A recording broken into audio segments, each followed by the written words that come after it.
ghost, no resurrection. You ain't Zach Bagans, you a cheap imitation, clinging to Annabelle for some weak validation. Chip, Coffey, or Buell, truth the rotation. Your life's a sad ghost, no resurrection. Dust Productions drop facts, put your lies in the grave. Any SPR don't want you, no cloud to save. Jealous of Katrina, Heather Taddy on the rise while you drowning in your envy. Tears flood your eyes. Sergi and Melissa found love, that's true. But loneliness is the only spirit haunting you.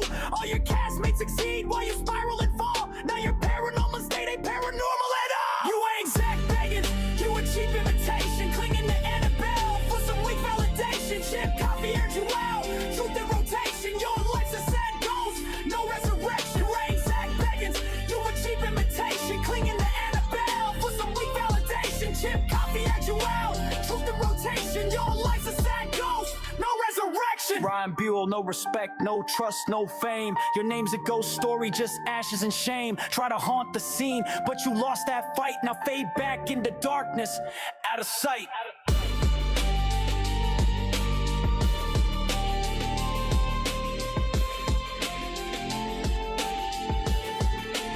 Your resurrection.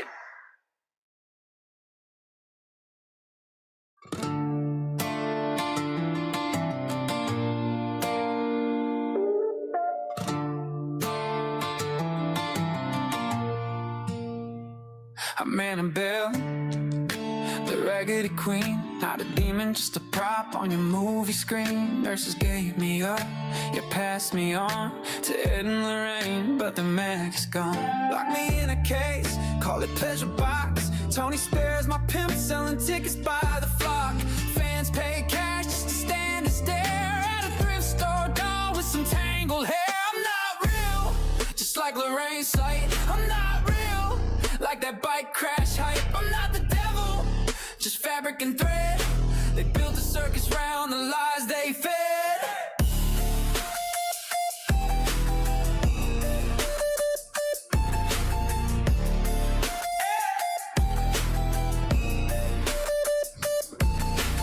People wanna touch me, yeah, I like it. But the Warrens made their money off the tales they spread. And they his part don't hunt, they don't chase the ghost. They do conventions, vacations, flex and boast. Ryan Buell tries to cloud chase me, but I'm just a doll sitting quietly. Like that fire doll, I'm innocent plain. Y'all the ones playing demon games. I'm not real, I'm Raggedy Ann. I'm not real, it's all part of the plan. Movies and myths, all smoke, no flame. Cash in the bank, but it's all just a game. Hey!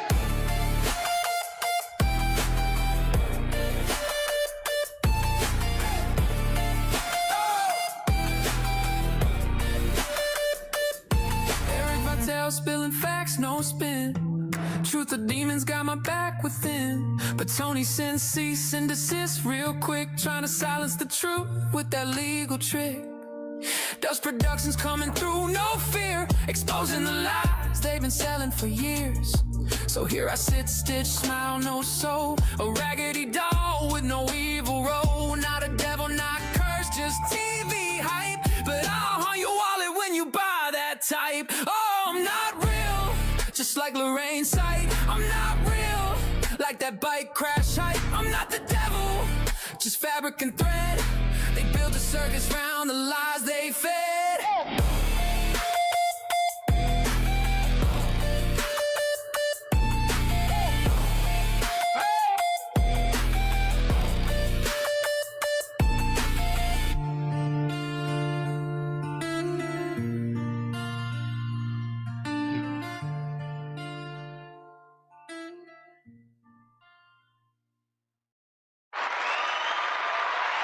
What is up, everybody? Okay, I'm assuming everybody can hear me and I don't sound really soft like that first paranormal stream I did. And let me check my internet connection, because the Rican stream was horrific as far as internet.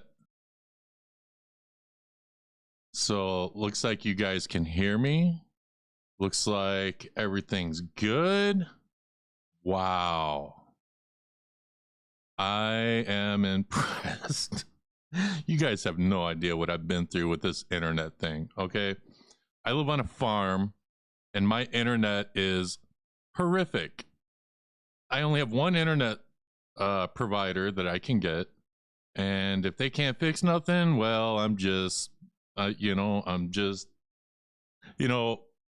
internet provider, I called them every day for like a week, and finally they were just like, dog, go fucking drink turpentine, dog. Get the fuck out of here. like, for real. Like, they were just like, look, you don't like us, then get internet somewhere else. I'm like, well, shit. But the internet improved, and everything seems to be good. So it has been a crazy week. You know, we had the passing of Charlie Kirk, and we also had people like Chip Coffey, we had people like Chip Coffey who, you know, maybe didn't put the most positive post out on Facebook. And, you know, it started a lot of controversy. If you guys saw my last video, which, let's see. Psychic Chip Coffey on Charlie Kirk's assassination. If you guys haven't seen it yet, not doing too bad. 346 views. You know, but let's see. So who do we have in the chat? Who do we have? Got Henry Resilient. We have Emperor. Who else we got? We have, I thought I saw Truth or, yep, we do. We got Truth or Demons podcast. So a lot's transpired in the past 24 hours since I put out my video. And we're going to go through everything. And it's a lot to go through. Like, I can't believe what just happened in the past couple hours. So we're gonna start off with some, let me get started. I'm kind of prepped like Henry Resilient right now, so which $5 super chat from Henry. Everyone like the mother effing stream. That's right. Yeah. Thank you, Henry. We have Eric Vitale, who I've been talking to throughout most of this. So let's see. So we're going to start off light. Let me get set up here because, oh, it's not in there. Yes, it's here. Let me get pancakes or waffles. All right, so everybody, we're gonna start off with some lighthearted stuff. Now, of course, a lot of people were affected by Charlie Kirk, and he had some very heated debates. Very heated. And some people didn't like him for it. But sometimes, something real lighthearted would happen, when he would go to these colleges to debate people. So we're going to watch this real quick. I think it's hilarious.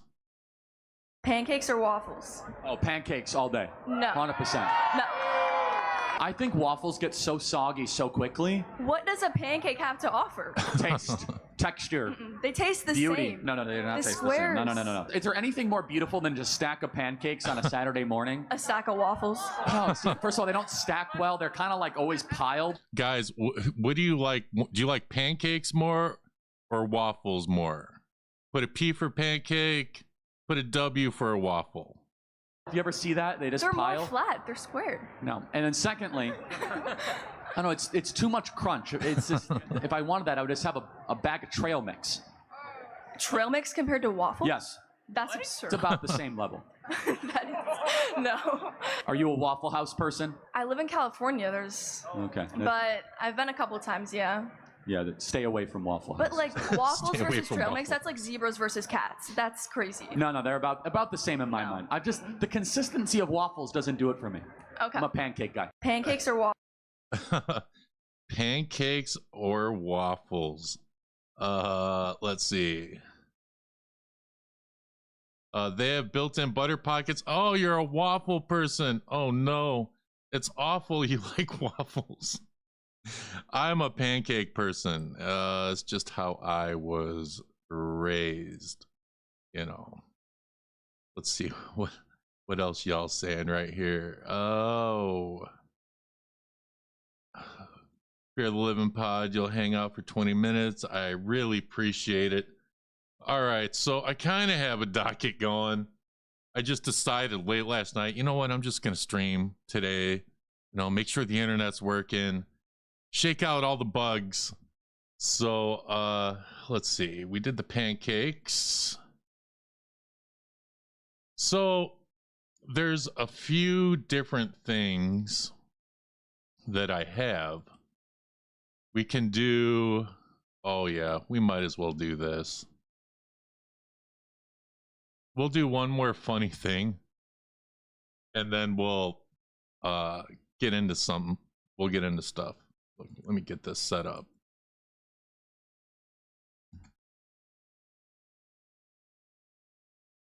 All right. I thought this was hilarious. And we're just going to play it, and we're going to hope that I don't get clapped for it. So this is liberal goes back in time to kill Hitler. I thought it was hilarious. I'm an American and I'm part German, so let's see. Let's watch this. Let's see. This is only like 4 minutes.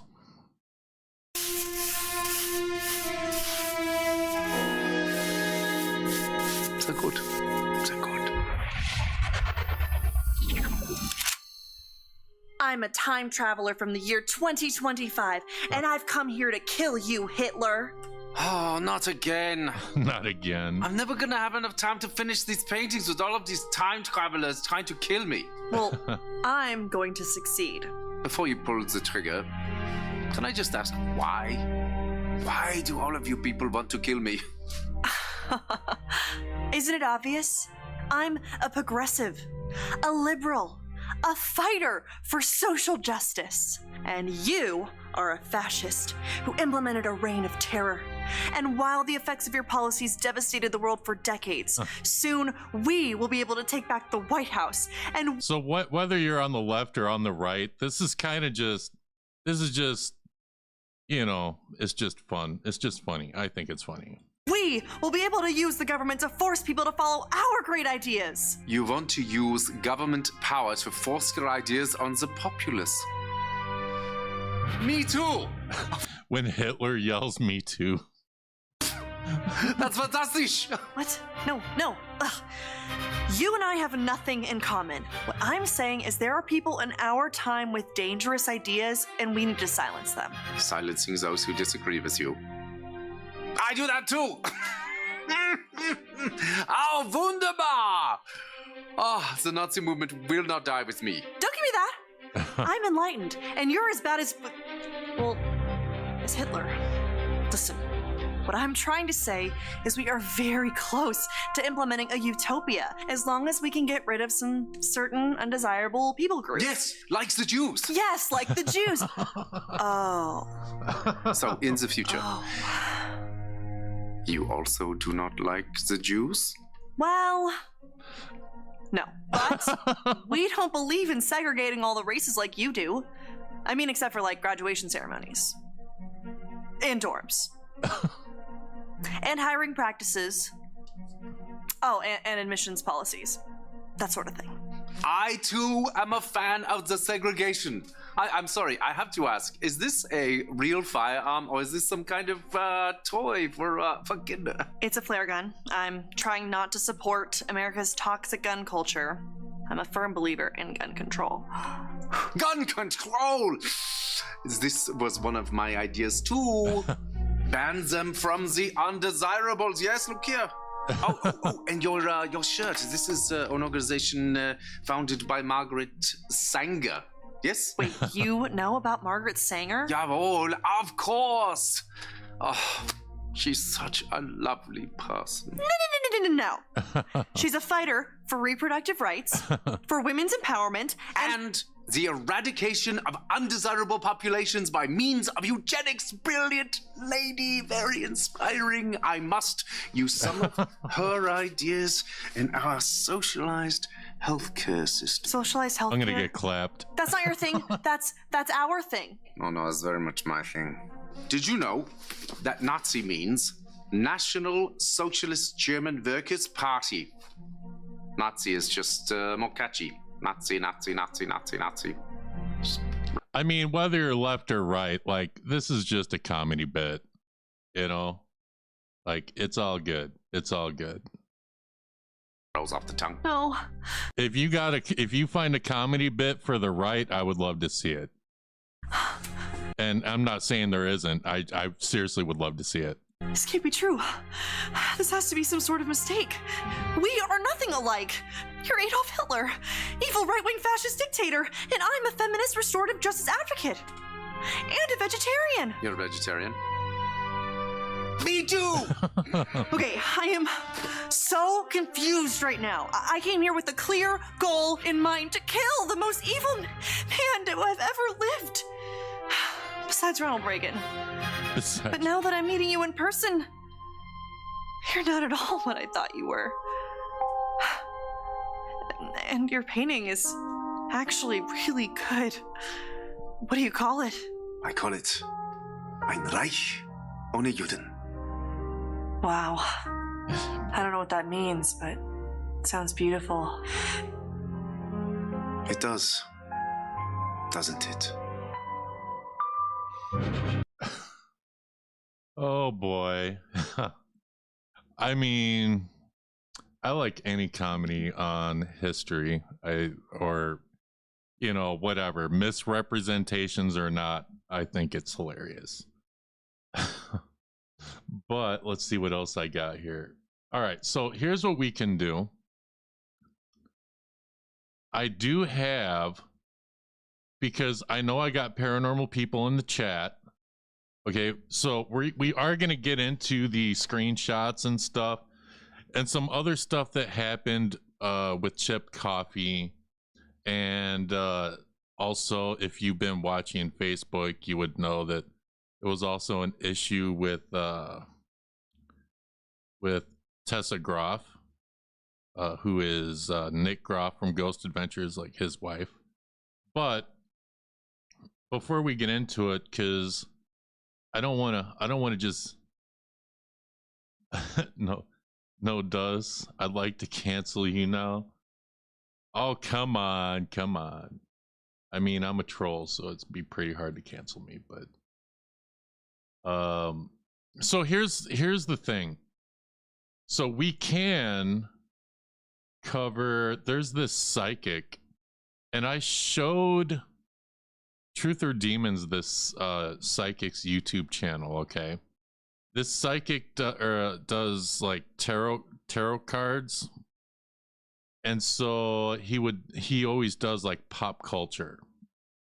And so we can do, he did a card reading on Jimmy Kimmel getting fired, or we can do who killed Charlie Kirk and why. And we won't watch the whole thing, but which one do you guys want? Do you guys want the tarot card reading on Charlie Kirk or Jimmy Kimmel? Put Jimmy or Charlie in the chat.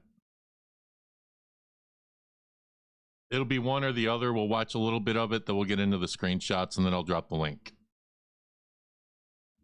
Oh, Fear the Living. You probably do. You probably do.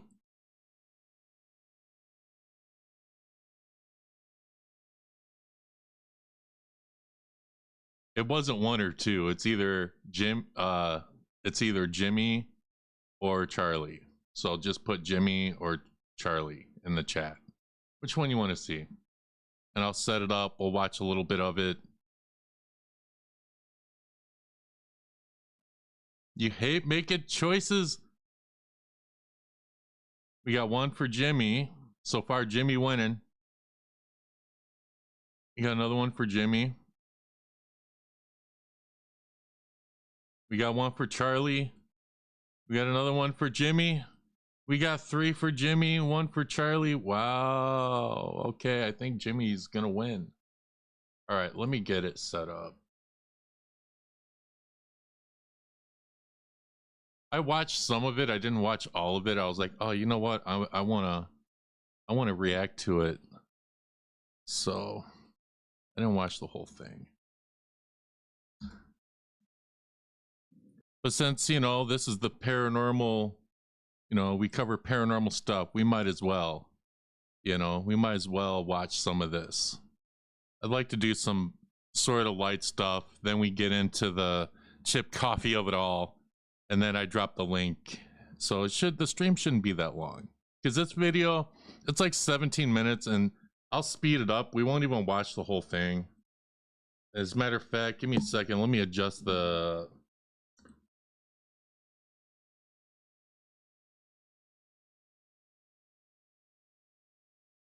We're going to play this at 1.25 and see.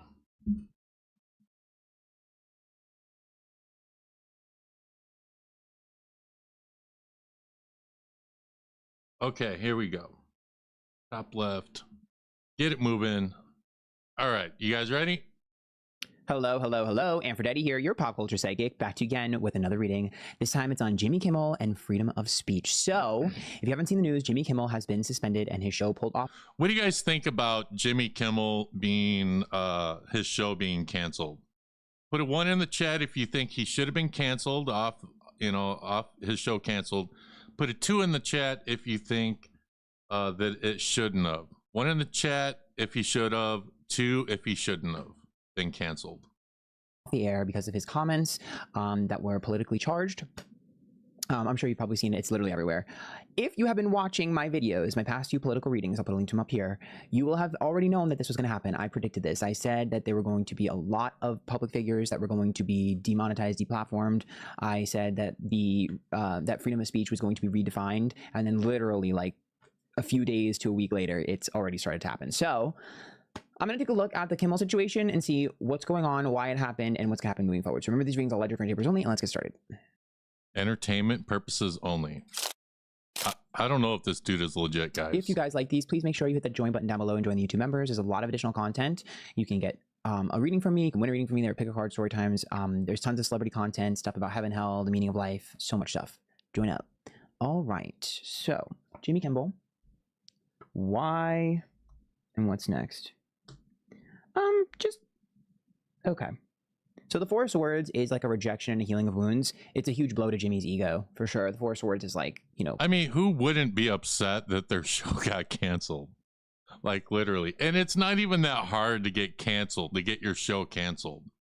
I mean, think about Roseanne. She got canceled hard, you know. But, I mean, it's really not that. Nowadays, it's just so easy. Butthurt, which I think anybody would be, right? If you lose your job, you're gonna be butthurt, right? That makes sense. But the Four of Swords is also about being apologetic, and it's interesting because he's currently kind of like doubling down. So usually that's an indication of like them wanting him to apologize, right? That makes sense. Like, I get that. That's kind of the vibe. The Queen of Swords being reversed and the Queen of Pentacles. So the Queen of Pentacles would be the why, that makes sense. The Queen of Pentacles is about money, conglomerates, things of that nature, like, you know, business partners, stuff like that. So that's the business side of this. So monetarily, he wasn't bringing enough in for them to stand behind him. That's it. It's that simple. As much, you know, I mean, I don't think you have to be psychic to really know that. I don't think you need tarot cards to know that. I think the networks were trying to get his show off the air. Just they want to stand behind him. Money talks with the Queen of Pentacles, and he wasn't pulling in what he should have been pulling in, or what they needed him to pull in to be able to defend him. Now the Queen of Swords is reversed, which is about what's going to happen next. I definitely think something is going to happen. I'm not sure if they can bring him back. If that's an option, that might be what it is. But a lot of times the Queen of Swords is about like being alienated and then finding refuge. So I definitely see a new platform or something for him. I will say though that he's kind of tired of what he's doing anyways. So, you know, he's debating on whether or not I Fear the Living Pod. I agree. I don't think you need any special abilities to use these cards. He should transition to something else. But I think someone else is going to pick him up just because everyone has their eyes on him. The good thing about something like this is that everyone's looking at you, right? So you're going to be able to be in high demand because of stuff like this. So let's keep going. I mean, this we understand. The moon is upright, which is like lies, deceit, deception. The star is reversed, which is like negative attention. And then the Four of Wands is like... You know, if somebody ever wanted to make a lot of money, you see all of the like the animations, they should do tarot cards, and instead of like images like this, they should use Pokemon or something. Some kind of anime. That'd be freaking hilarious. Upsetting families and things of that nature, and it's also like being pulled out of your comfort zone. Their issue is that honestly, I'm gonna be honest, I didn't see what he said, but the issue here is typically, I think this is what the headline was. I didn't read the article, I didn't see the video, but I'm pretty sure the headline was like he lied about something, because the moon is a lie, so, or at least deceitful or deceptive. So that's usually the main core of the issue. When the moon's upright, it's like the deception process, the strength, the star card being reversed is like negative attention, or negative press, or, you know, pulling that towards something. And the Four of Wands is about shaking up the environment. You know, I think the issue that he's having is, yeah. Yes. Yes, tell us King of what the Swords cards reversed. say. I wonder if he changed what he was going to say last minute. I can tell you that something some part of what he said was either ad-libbed, changed at the last second, or like put in, because like wording of things is super important, right? Especially legally, right? And I feel like there may have been a change in one of the words or terms that he was going to use, which made it more accusatory than was initially decided, agreed upon, or planned. And I think that's what have gotten him into hot water, is the core of what he was trying to say wasn't their main issue in terms of approval or in terms of like support. It seems like the way in which he said it that made it accusatory. You know, it's like if you said that, it's like if you asked a question, if someone did something but you didn't put the question mark, right? So it's no longer a question, now it's an accusation, now you're in legal trouble. So it's stuff like that. It seems like it's a little bit of like a ad-lib flub in terms of the way he worded things. Okay, so put a one in the chat if you've ever used tarot cards. And the next question is this dude just like talking out of his ass? Because it kind of seems like it.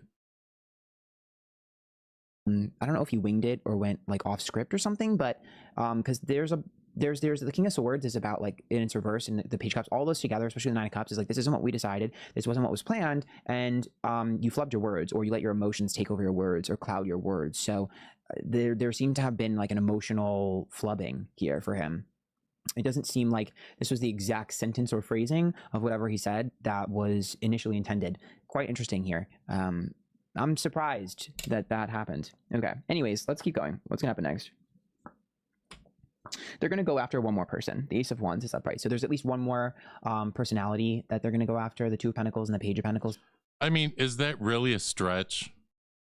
You know, to say, oh, they're gonna go after one other person because of the Charlie Kirk thing.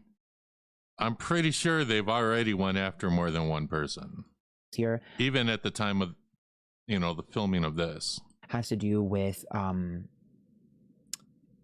wanting to replace. So there's another person as well that they want to replace, someone who they feel like is cheaper and will make more profits. So there's a kind of low-key benefit for them to kind of like cancel some of these people, just because it seems like they want to be able to make more money. Also, what's interesting is, and I don't mean a doom and gloom, but when we look at the Ace of Wands, the Two of Pentacles, and the Page of Pentacles, that means that we're strategically trying to place people we approve in positions of influence. So think of that like nepotism. So let's say that you don't like the media, right? Or you don't like, you know, let's say you don't like the boss of a company, right? And your best friend is someone you want to be the boss of the company. you push your weight around, get that boss fired, whether it's through your connections or your money, and then you put your friend in there so that your friend can have the influence and will say the things that you want them to say or push the things that you want to push. You are going to see two main people being strategically placed in positions that already have a following or an interest or eyes on them. That way that their agenda, I guess you could say, is pushed. It's about influence. So I'm trying hard to describe this. It's kind of difficult because I see in metaphors, and I'm just going to tell you the metaphor I see so you can kind of understand, because it's hard to describe. It would be like if I artificially created an influencer. Like if I took over an influencer's page and just started doing everything that they did just with me instead. And then I slowly started implementing my own changes. So you can see my personality and my views. It would be like if somebody bought Fox News and then like started perpetuating different stuff to Fox News, right? Like that's kind of what it's like. A little bit like Elon Musk getting Twitter, but not so. You guys, you know what this reminds me of? Like if you ever see those buildings or businesses, they say fortune teller, or psychic medium, and you go in there and they just give you like a very generalized, ooh, I'm gonna tell you your future. Oh, something big's gonna happen soon, or whatever. I mean, this is the vibe it's giving off. You know, this video. Obvious and sort of like heavy-handed. It would be more subtle. It's about getting comfortable. So the goal here is to get people comfortable with a certain type of person. I'm not sure if that's like political leaning or if that's just like personality or if that's physical traits. I'm not sure, but there's a push to getting people comfortable, conditioning them to be comfortable around certain types of people. Even though here's the thing. Is it going to work? Kind of. I mean, yeah, you know, people are going to be a little bit more conditioned to seeing it, but is it going to stick? No, because people do not like inorganic. The people like people who earn things, not who are given or who are chosen. People like to elect. I think that's why, you know, we have a presidential election, right? Because the people get to choose. And so I think that it's not going to really work super well. Perhaps that, you know, some of you might be upset by that. Some of you might be happy about that. I don't think it's going to really work super well. Yes, people will be conditioned to things. Yes, they'll be comfortable seeing people that, you know, are different. Think like people who took over Wendy Williams' job. But the problem here is that it's not really going to have an impact. The Six of Pentacles and the Five of Pentacles is about like an abuse of power. Ooh, it's not really going to have an impact. Here's the thing, guys. Cancel culture, when people are canceled, it's like it never sticks. You always see people come back. So him saying, oh, it's not really going to work, it's not really going to stick, whatever's going to happen. Well, we know this from cancel culture. How many people got canceled and they came back? Maybe they weren't as big as they were, but they still came back. And the Seven of Wands is like an underdog. So that to me is always like, you know, what's the word? Grassroots growth or whatever. Like people who are influencers are just going to gain more and more and more of a following. People who are not affiliated with the big conglomerates and things of that nature are going to get more of a following. Think of that like, you know, Charlie Kirk, right? He was a, you know, homegrown type of political commentator. And Candace Owens, you know, people like that. So, Henry, no one gets canceled unless they self-cancel. That is 1000% true. If you go and look up Shane Dawson, and he got canceled some years ago, and like he just stopped uploading, he disappeared for like a year, and eventually he came back, and now he does his podcast or whatever. He's not as big as he was, but he is back. But if you keep, like, if he would have just kept going, I don't think it would have been as bad for him. You know, whatever political sphere, you know, they were, you know, people made them popular, not like the establishment. And so you're going to start to see that even more. So as much as I think they think they're going to be able to kind of like fool the American people are going to choose who they follow anyways. I also think that there's going to be even more of a pushback when it comes to television. Media is going to be under fire. So I know we've already had a little bit of a war when it comes to like social media versus like mainstream media. There's going to be boycotts. There's going to be disconnects. I think that you're going to start to see some of the social media platforms look the other way when it comes to people wanting to screw over the mainstream media. Like, for instance, if someone live streams something bootleg or whatever, usually the live stream will get taken down, right? You're going to start to see maybe they don't take that down as quickly as they do or always used to, or maybe they don't take it down at all, or maybe certain things aren't getting flagged anymore, or maybe copyright strikes aren't going as quickly as you would think, or you know what I mean? Like, you're going to start to see people and companies fight back towards mainstream media. You are going to see the death of mainstream media as we know it. This is the beginning of the end. That's what the death card is. That's what the devil card is in the Three of Swords. This is going to sow distrust, not only from the left, but also the right. Like, it doesn't matter if they put a right-wing person in front of there. People who are on the right are not going to support it anyways, and vice versa. It doesn't matter. This is the death. You are seeing the first strike to the death of mainstream media. I don't think that's the goal. I think the goal is to take it over and use it as an influence tool. But what they're going to do is destroy it. I guess that's, I guess they don't really care if they do that, but that's what's going to happen. People are going to have more power than they realize. Everyone's scared that we're going to be like taken over and the government is going to like, decide what we can and can't say. It's going to have the opposite effect. You have to remember how strong a lot of influencer voices are. You look at the Ace of Swords reverse, you look at the Seven of Swords reverse, and the Lover's card. Those are massive failures because the Lover's card is about what I'm comfortable with or what I'm connected to. So there's a lot of failure here when it comes to like business. I think people underestimate the human connection and the human interaction and the feelings that people have.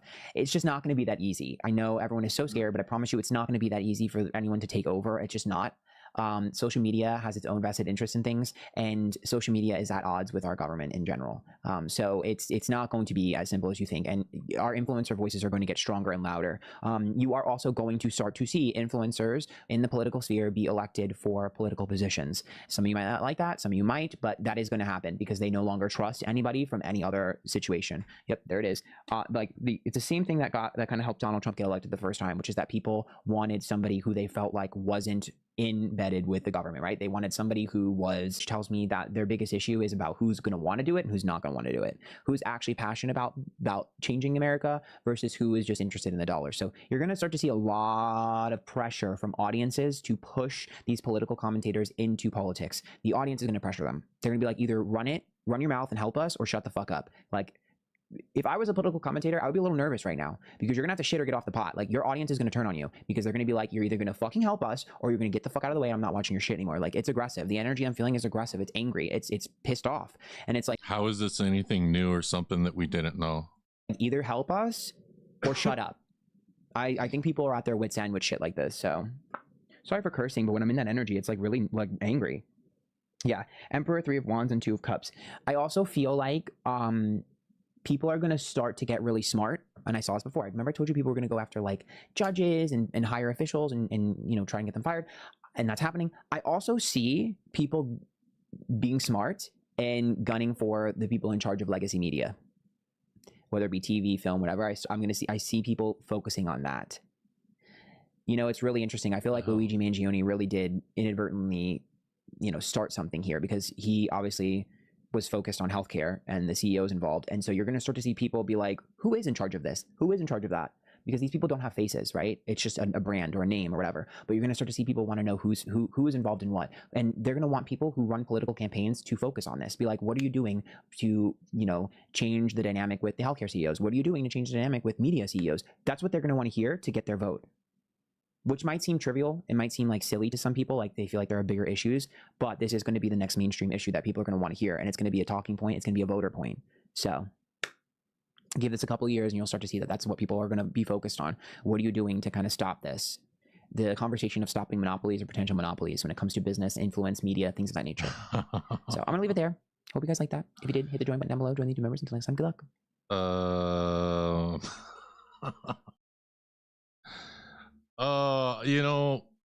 I've checked out so many different like YouTube channels that, on a second. Okay. Pull that a little bit closer. Whoop, you guys can see my monitor. That ain't good. Okay, so yeah, I just wanted to show that just because I'm like, I want to know what other people think about this dude. I had to know. And it's good to see that I'm not the only one that thinks like that dude was just kind of feeding a bunch of bullshit. So let me get set up. We're gonna get into it because I didn't have a lot of others. Oh no, there is one other thing. There is one other thing. Okay.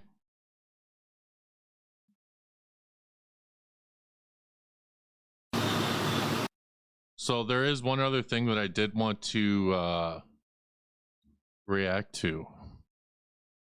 And it was during Charlie Kirk's funeral when Erica Kirk was talking.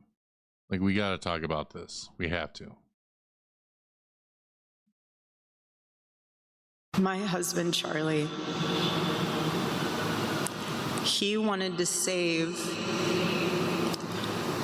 young men, just like the one who took his life.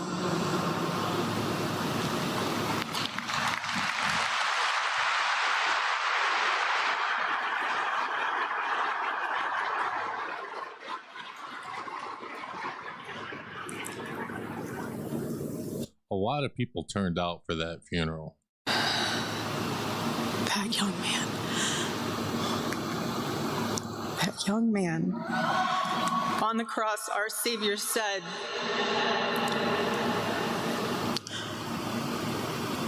"Father, forgive them, for they not know what they do." That man, that young man, I forgive him.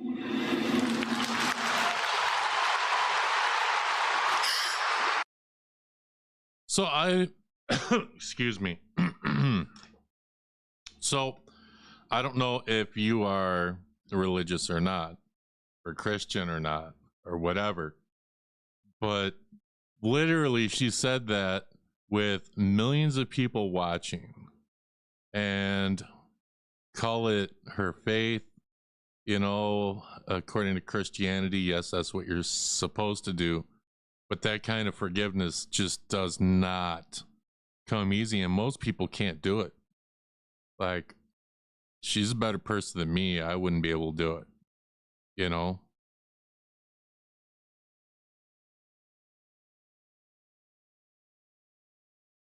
I'm Christian. I don't forgive my killer. God won't. You know, I don't know. I couldn't do it. But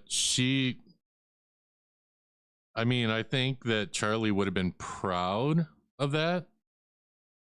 Like, the whole thing is just weird.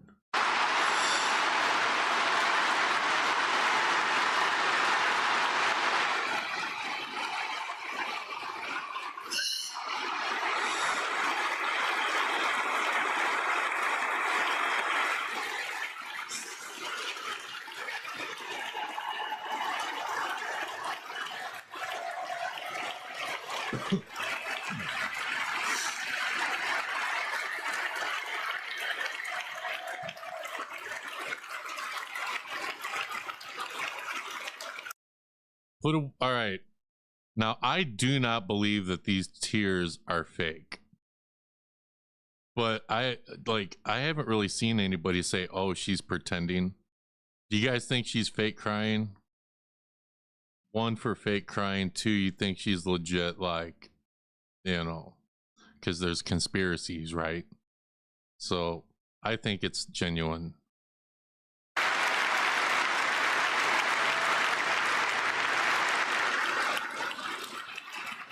I forgive him because it was what Christ did and is what Charlie would do.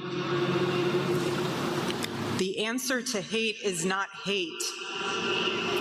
The answer we know from the gospel is love, and always love. Love for our enemies and love for those who persecute us. That's just crazy. I mean, if those tears are, like, if everything that we're seeing is what it is, which it very well could be. I don't know that I believe all the conspiracies, but I definitely think there was probably more than one person involved in what happened. So you have that. And And now we're going to get into the meat and potatoes. The meat and potatoes of it all.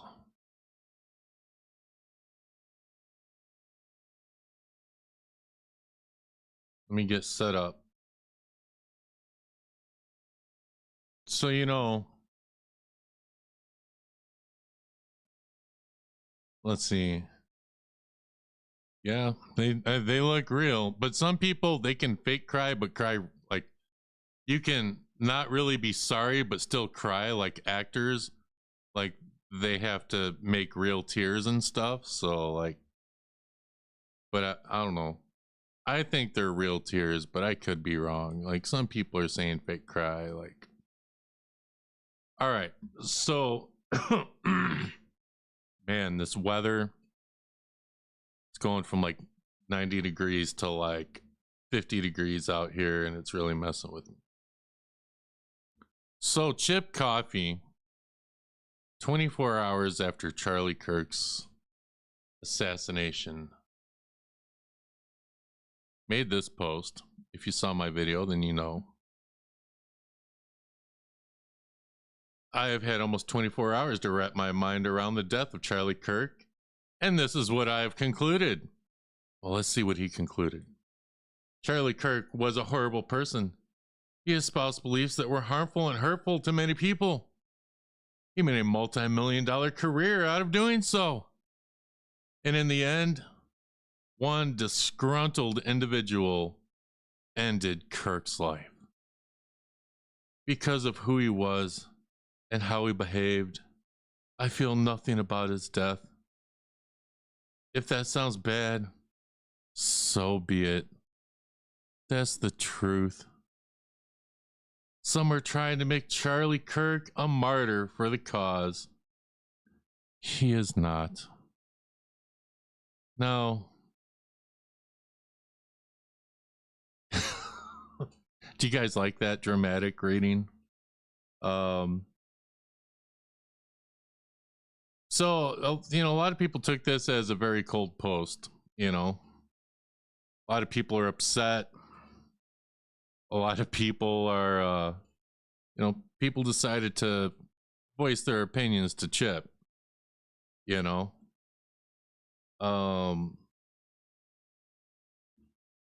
Put a 1 in the chat if you think this post. Be right back. Lorraine Warren is calling me. We're going to get to that. We are going to get to Lorraine Warren, who passed away, was calling Chip Coffey. All right. So put a 1 in the chat if you think that this post was cold. Like maybe too soon. Maybe he could have worded it different. Put a 1 in the chat if you think it was too cold. Put a 2 in the chat if you think it was perfectly fine.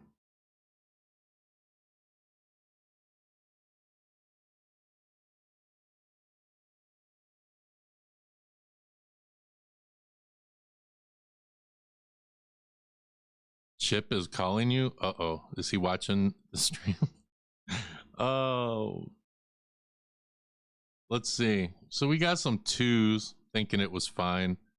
I don't think it was fine. It actually pissed me off. 3, Eric, 3 equals stupid.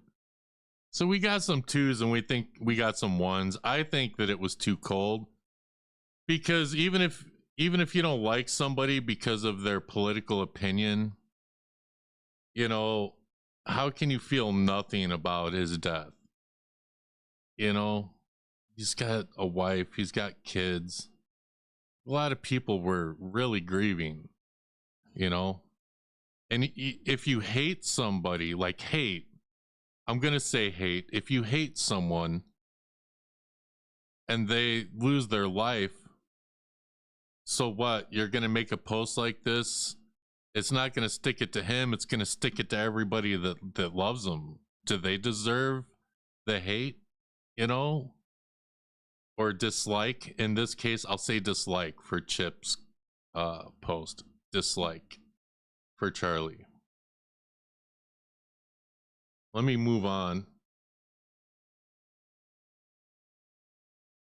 Because I think I have these lined up enough. They're not in complete order. Charlie was about free speech, I will say that.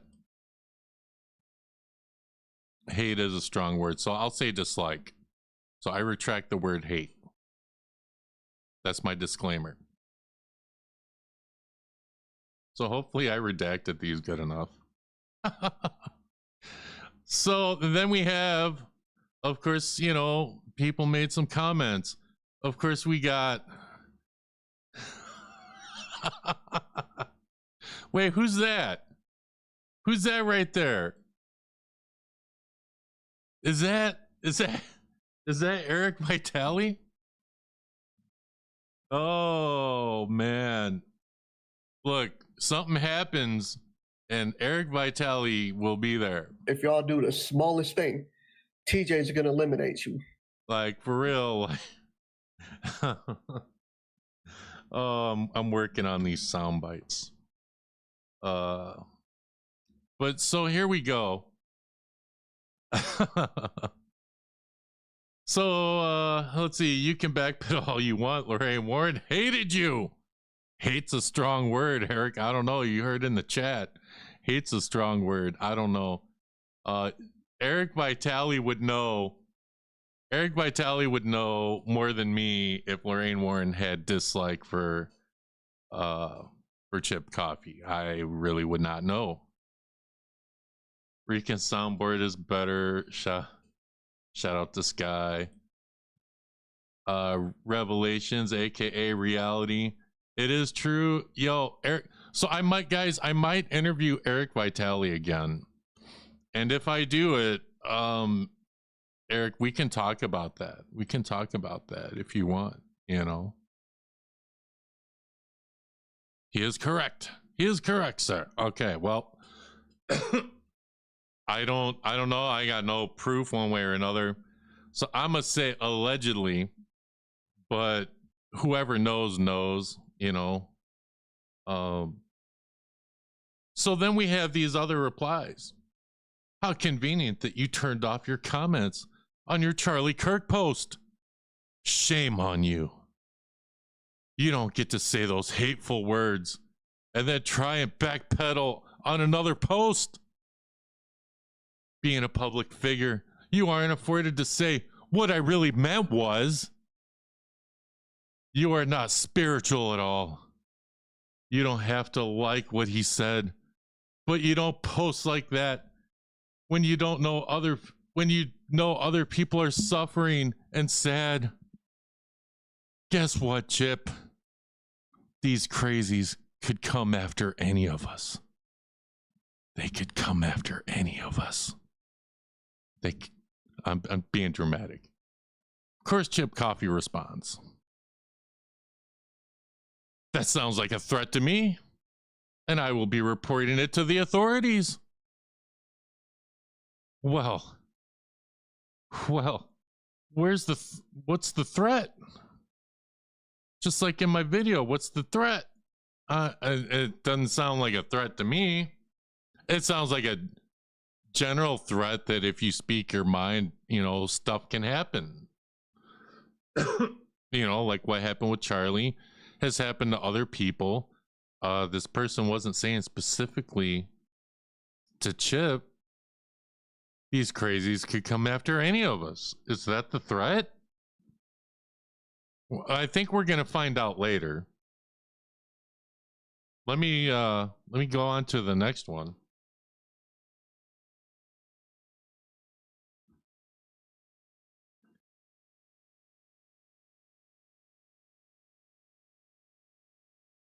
Some of my paranormal spiritual colleagues have inflamed others because of my comment that I made, resulting in personal and professional attacks against me, including threats to my physical being. The authorities have been alerted, with names provided. Well, and I don't know, guys, because I didn't see anything else, any other threats. There could have been. But did I see them? No. Could he have gotten like, you know, DMs or something of somebody actually like doing like some serious threats? Yes, that is completely possible in the world we're living in. But on what I've seen, that wasn't a threat.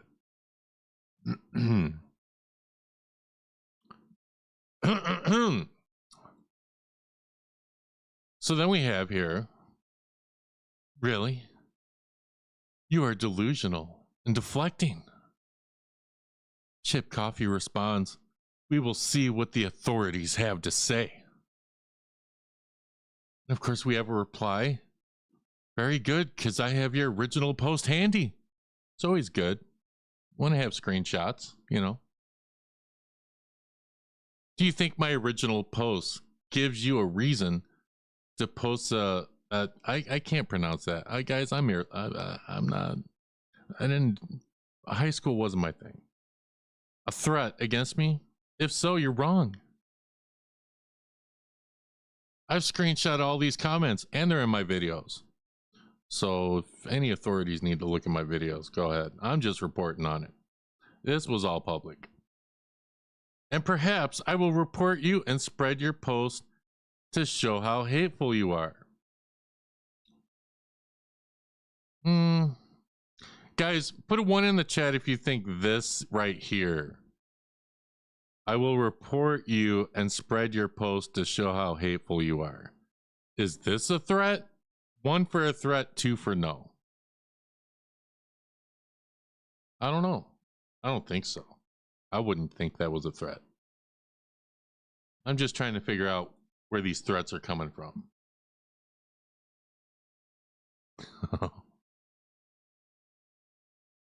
You got something else coming.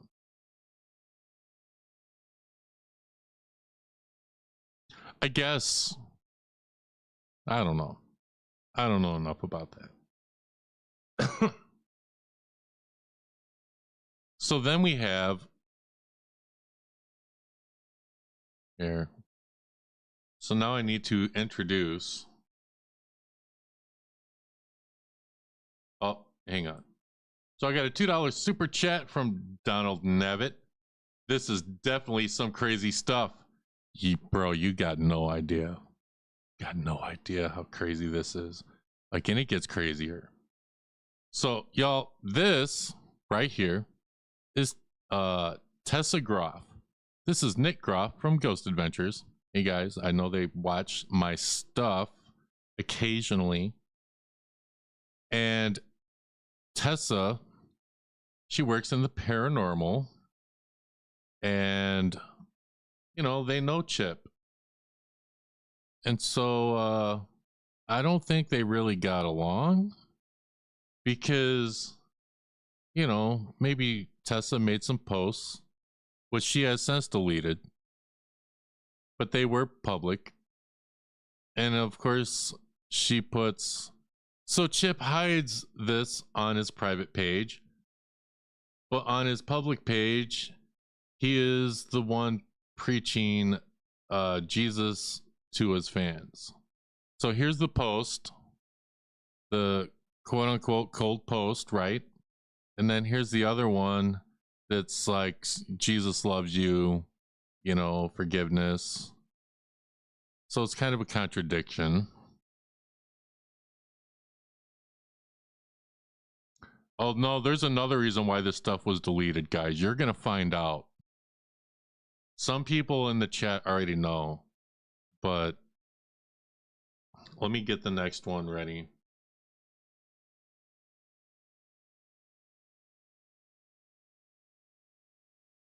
So, of course, Chip Coffey, you know, he comes out with this other post.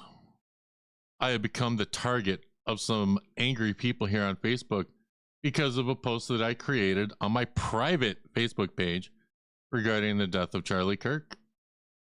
Please allow me to clarify what I said in the post. I was not a fan or supporter of Charlie Kirk. I found some of his political beliefs and his comments to be inflammatory, hurtful, and harmful. I strongly believe, however, that his assassination a few days ago was a senseless tragedy. The day after his death, I posted that I felt nothing about his death. And that comment infuriated some people. And the attacks began, and they continue. Well, that's not good. Like, people really shouldn't be making threats. So if he legit is getting threats, like, people need to stop. Trust me, you don't want to be making threats to people. You don't want to make people afraid to go. Like we'll get into it. Please do not misconstrue how I feel about Charlie Kirk's death. I'm not celebrating his death. I'm not dancing on his grave. No, I don't think you were. Those things are very different than feeling nothing. Yeah, I'll give you that. I am allowed to feel how I feel, or do not feel, and so are you. Please do not condemn me for that. Thank you. You know, I feel like maybe you, and I said this in my video, you could have made a post that was kind of a little more like that. I still think that stuff could have been worded a little differently. We're starting to get to the juice. I mean, there's a few more screenshots. And this is why nobody should be making threats to Chip Coffey. You know? Because of threats to my personal safety, I have chosen not to attend the New Jersey Para-Unity event in November. Let me make this perfectly clear. And these are the people that I guess are the organizers of the event did not fire me from the event. Now it's, of course he's got to clarify that because, people were getting fired from their job for, posting about Charlie Kirk. And so of course he had to address that. Now, did he actually get fired and he's saying he didn't? I don't know. I mean, it's up for you guys to decide. And I guess these people, John and Chris, the organizers, they're the ones that would really know. Anyone who disagrees with Chip gets accused of threatening him. I mean, I disagree with him. I'm not threatening you. Nobody should be threatening you. So, whatever. So that now let's get into the paranormal of it all. Okay, there's something paranormal happened. Something really paranormal. It's creepy, guys. If you guys scare easily, run to the bathroom or something. So before he takes money for readings, maybe they should ask him if he feels nothing. Ooh. All right, you guys ready for this? File this under. A few minutes ago, I put my phone down to go to the kitchen for a cold beverage. When I returned and picked up my phone, Lorraine Warren's contact information was on my screen. The last thing on my screen before I went to the kitchen was Facebook. Ooh. Now,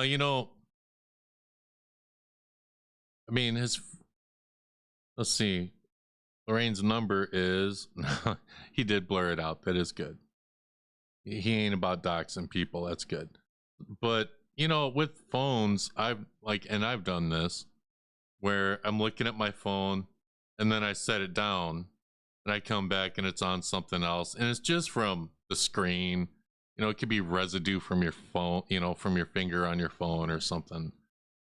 Let me ask you guys, 1 in the chat for paranormal, 2 for it's just a random phone malfunction. 1 for paranormal, 2 for you can explain it as like finger residue or something on your phone.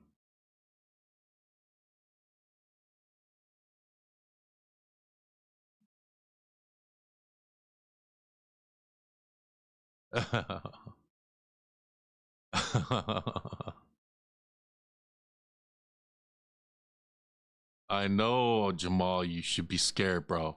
Be scared. Donald, if we got a 2. 2 equals dumbass. 2, we got 2s. Yeah, like this isn't anything new, you know. And maybe he just thinks it's weird because it's neither. It's neither. I would love to hear your reasoning. Eric's funny, man. Eric's funny even when he's mad. Like when Eric gets mad, sometimes I have to stop myself from laughing because he really gets heated sometimes. Oh, it's cool. It's cool. It's cool.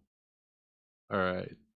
Let me get the next one set up. We got like 1, 2, 3, 4, 5, 6 screenshots, and I drop a link. Like, this isn't really a big stream.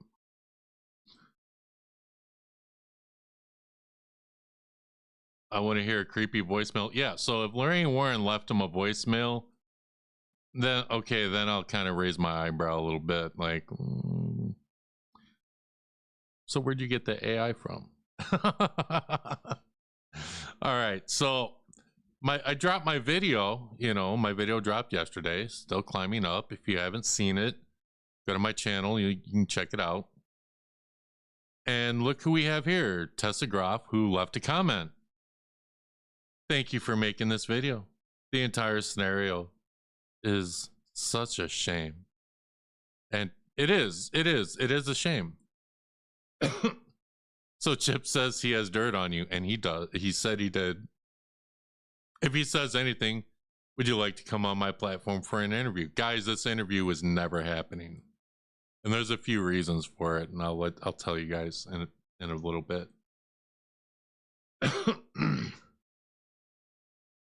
Part of the reason is because I'm just not feeling up to it. I'm not feeling the best. Okay. So then, of course, Tessa, you know, after that Chip post, we got this. Public service announcement. We can all relax. We can relax, guys. Lorraine Warren is not blowing up Chip Coffey's phone while he's cracking open a Diet Coke. Of course, I hate Diet Coke, and that definitely wasn't Lorraine Warren messing with his phone. But he can post that as like, ooh, that's eerie, probably explainable. Like he didn't make that post and go, ooh, this is paranormal, but some people will think it is. I would just be like, it's a little eerie, whatever. Don't think too much about it. But some people, you know, of course, you know, Chip Coffey didn't like that. Chip didn't like that. So Chip posts this. Enough is enough. These two are the ones who started the nasty comments and prompted the death threats against me. Why are they doing this? Because they are using my name to draw attention to themselves. I refrained from saying much for almost 2 weeks. But let me now say this. Tessa and Chris, I know things that I'm sure you don't want to be made public. How many celebrities do we see doing this? Yo, if you don't shut up, I'm gonna blast you. If you don't shut up, I'm gonna drop the dirt on you. Like everybody in Hollywood, everybody in entertainment does that. They have stuff on each other, they hold it over each other's heads, and that's why nobody talks. But if you keep harassing me, I will tell all. Well, you know, and at this point, I'm like, well, I'm doing a live stream. You know, shit's about to hit the fan. And then, of course, today is when it pops off. It pops off hard. And I know they took it serious. I know Chip takes this serious, and so did Tessa. but from on the outside of this, knowing like celebrities get dirt on each other and hold it over each other's heads, like I'm just like, man, this ain't nothing new. But here we go. Chip Coffey posted this today. Earlier today, I received a cease and desist email from one of the women I have been having problems with here on Facebook. So Chip Coffey received a cease and desist. Yo, Chip and Truth or Demons podcast finally have something in common. They both received cease and desist letters.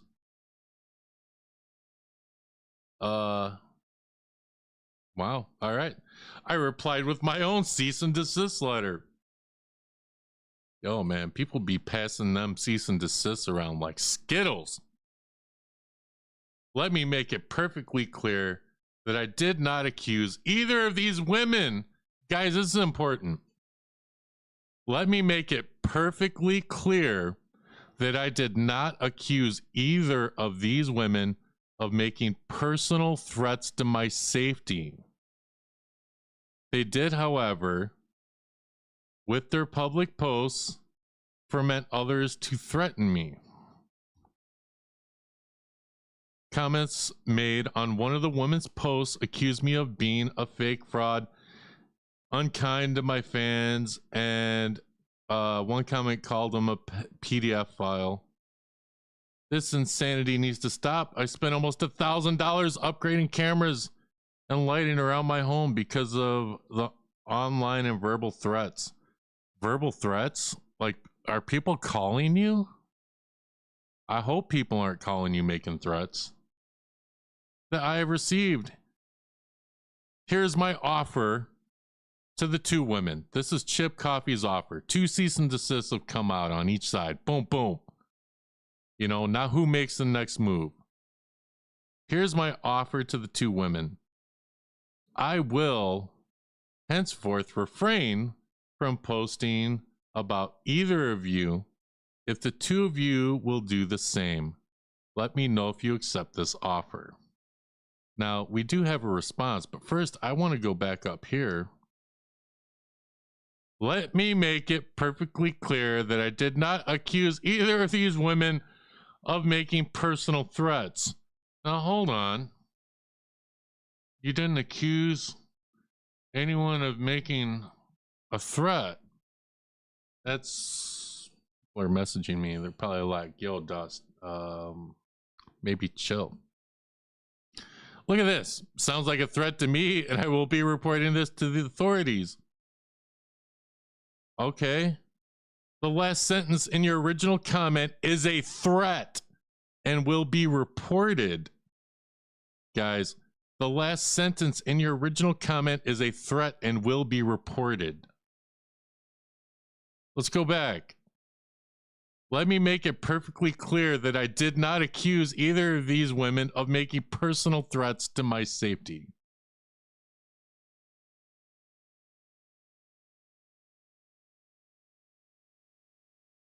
Yo, now, do I think that this was a threat? No. Did Chip Coffey take it as a threat? Yes.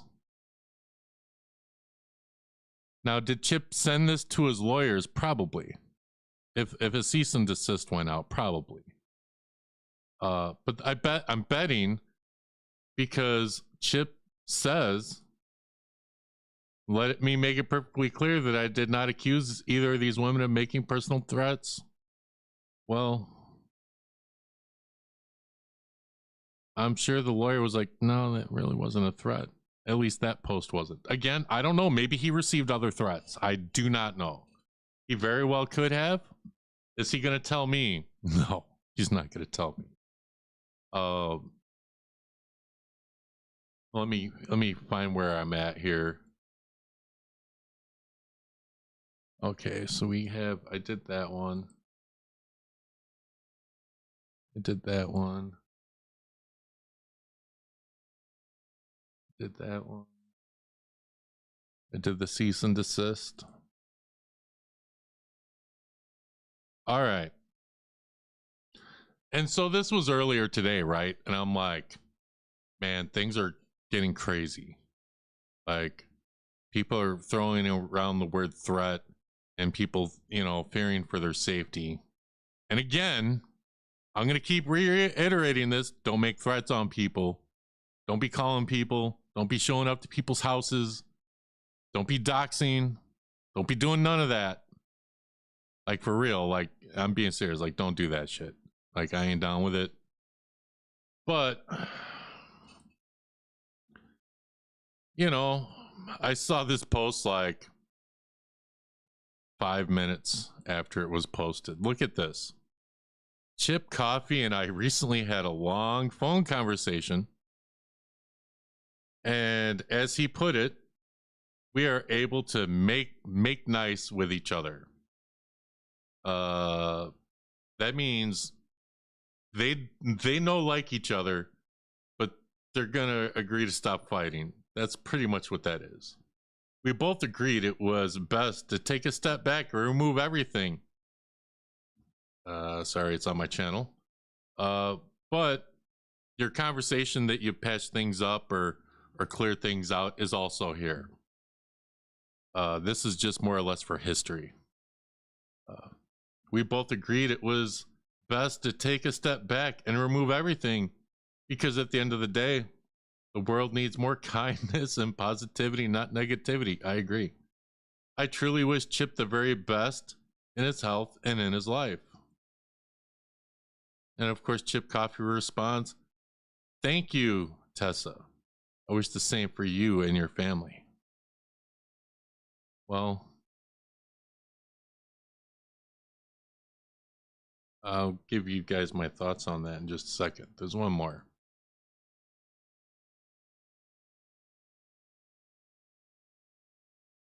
This is Chip Coffey's post to this.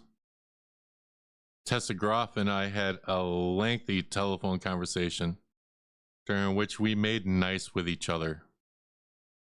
She has removed her posts about me, and I've removed my posts about her. I'm very glad that the ugliness has come to an end. Well, so did they work things out? I don't think they like each other, is my opinion. That's my opinion. Okay? I don't think they like each other. I think that they both got dirt on each other and it was a standoff. That's what I think. But whatever, if they want to delete their post, they can absolutely do that. I wanted to make sure to include this, saying that they did talk. They did talk. And, the whole thing about spreading love and positivity, like maybe if Chip would have posted a little more love and positivity in his post about Charlie Kirk, none of this would have happened. So, I don't know. I really don't know what to think about it.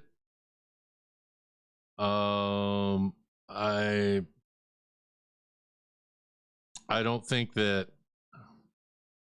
Here's the thing, guys. Nothing against Tessa.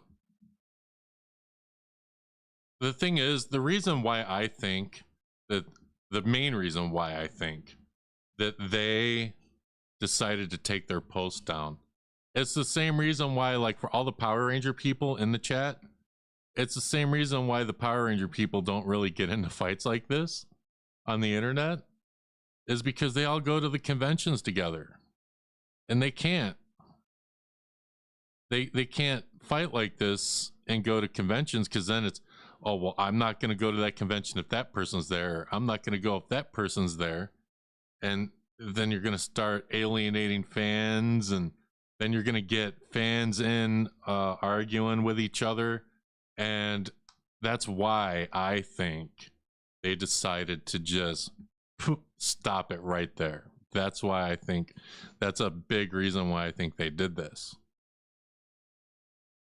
And I don't think that Tessa would ever come on my platform, because Nick Groff and Tessa, they've gone to, they do conventions with people, you know, with people like Ryan Buell. And of course, I have publicly blasted Ryan Buell before. And so it's kind of like the same thing like with Henry and the Power Ranger actors. Most of them ain't really gonna like talk to Henry or go on his platform. It's gonna be the same with me, I think. And it is unfortunate. Because if any of them, like if Chip Coffey was watching this, like he could hit me up and be like, hey, I saw your video, I saw your live stream. I'd like to be interviewed. I'd give him a fair shake. I wouldn't say anything that, you know, I mean, I'd ask some tough questions, but, you know, I wouldn't attack him. And I've proved that if you go back and watch the Rican Ranger, who he and I beefed with for a year, and everybody was surprised. And I did videos on him, and that dude crashed out on me like crazy. And like, I invited him on the platform, and I interviewed him. I didn't attack Rican. Y'all can message him. Y'all can watch that live stream. I didn't attack him. I'll give anyone a fair shake. So this is what happens when I don't have a lot of material, because I'm just gonna play the Annabelle song, and then I'll drop the link and people can come up. It's just a quick stream. Like, I'll drop the link, you can come up. You don't have to cam up, but it's better if you do. You can click the link, doesn't cost you nothing. For all the paranormal people, not everybody knows how StreamYard works. But let me check my little tiny docket here. Yeah, this is all I got. Like, I was gonna do some more Charlie Kirk stuff, but that's been all over the place. And I kind of want to move on a little bit too. So, do I agree with Chip Coffey's posts? No. Do I think it was cold? Yes. Could he have been more sympathetic? Yes. Do I like Chip Coffey? I got my issues with him. I'll say that. I got my issues with him. Eric Vitale, go Power Rangers. You know, where is it? I have some. I got some. Maybe I don't have any Power Ranger stuff. Did I like delete it? Why would I do that? Oh. You done messed up, Aaron! I messed up. No, I got a few. And let the power protect you. You know, so I'll play a song. I gotta use the bathroom too. We might run through these songs quick, and then I'll get this link dropped and people can come up, all right? If y'all want to come up. If nobody comes up, I guess it's gonna be the end of the stream. It's just a short stream today, guys. Just a short little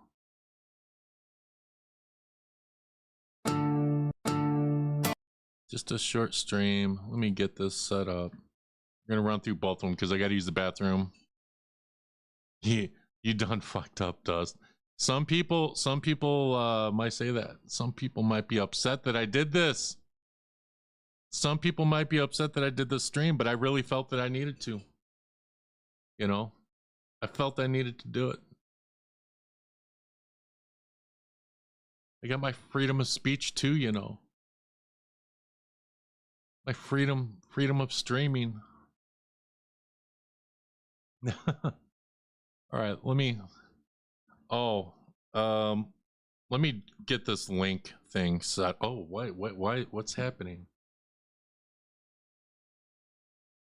Okay. Let me get a link so that people can come up.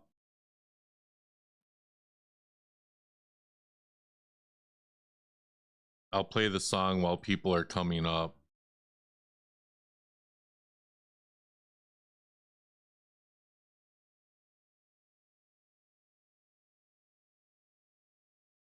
And get y'all a link. Oh, come on, internet.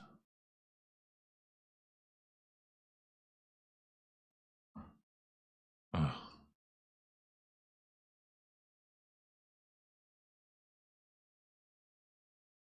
Pin message. All right, so I did drop the link, guys. I'm gonna play a song, a couple songs, and then if anyone comes up, I'll bring them up. We can talk about stuff. If no one comes up, I guess that's gonna be it. So enjoy the song, of course. I know people love these songs here, these AI songs I do.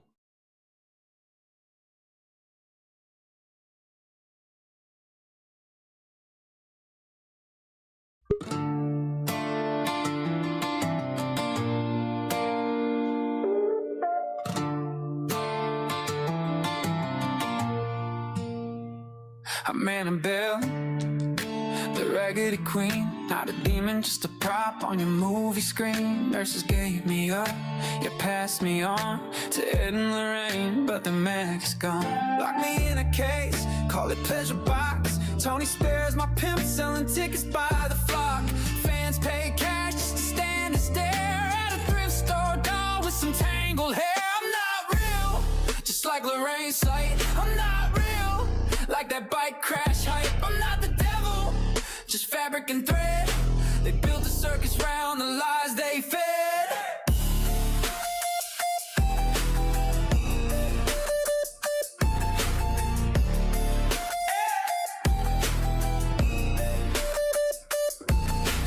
People wanna touch me, yeah, I like it, but the Warrens made their money off the tales they spread. And they his part don't hunt, they don't chase the ghost. They do conventions, vacations, flex and boast. Ryan Buell tries to cloud chase me, but I'm just a doll sitting quietly, like that fire doll. I'm innocent, plain. Y'all the ones playing demon games. I'm not real, I'm Raggedy Ann. I'm not real, it's all part of the plan. Movies and myths, all smoke, no flame. Cash in the bank, but it's all just a game. Hey!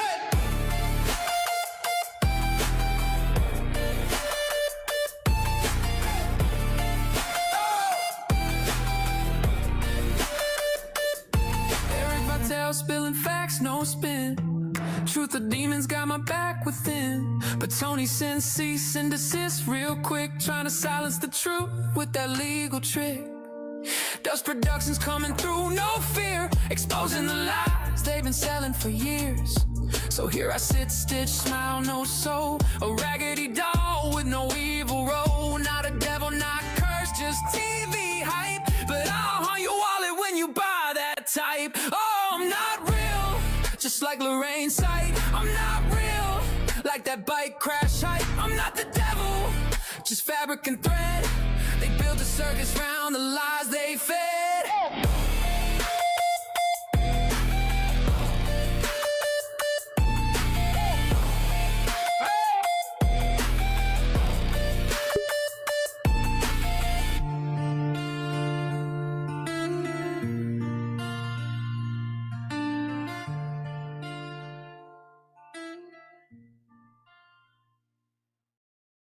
All right, we do have someone.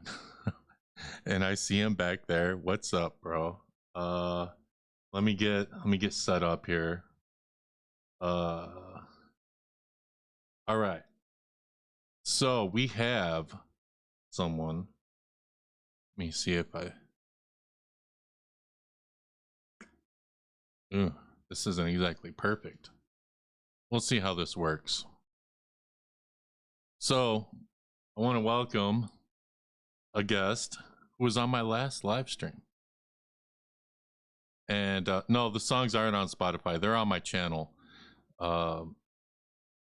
So I have someone. Okay, I might have left something out of context. Y'all know him. Some of you love to hate him. Some of you want him back on Henry Resilience channel. I think everyone definitely wants him to go on Francis's channel for an interview. Ladies and gentlemen, Brent fam. What's going on, Hi. Brent? Let me fix this. I don't understand why it's doing this. I'm like cut off there. Look at that. Or maybe you can't see it. There we are. There, we are all set up. So, Brent, how you doing? How do you like the stream? It was good. This is a very controversial topic. It's very interesting because you're actually the one. For your listeners who don't know, there was a guy named Zachary Taylor McGinnis, and he said some very similar things that people are saying about Charlie Kirk.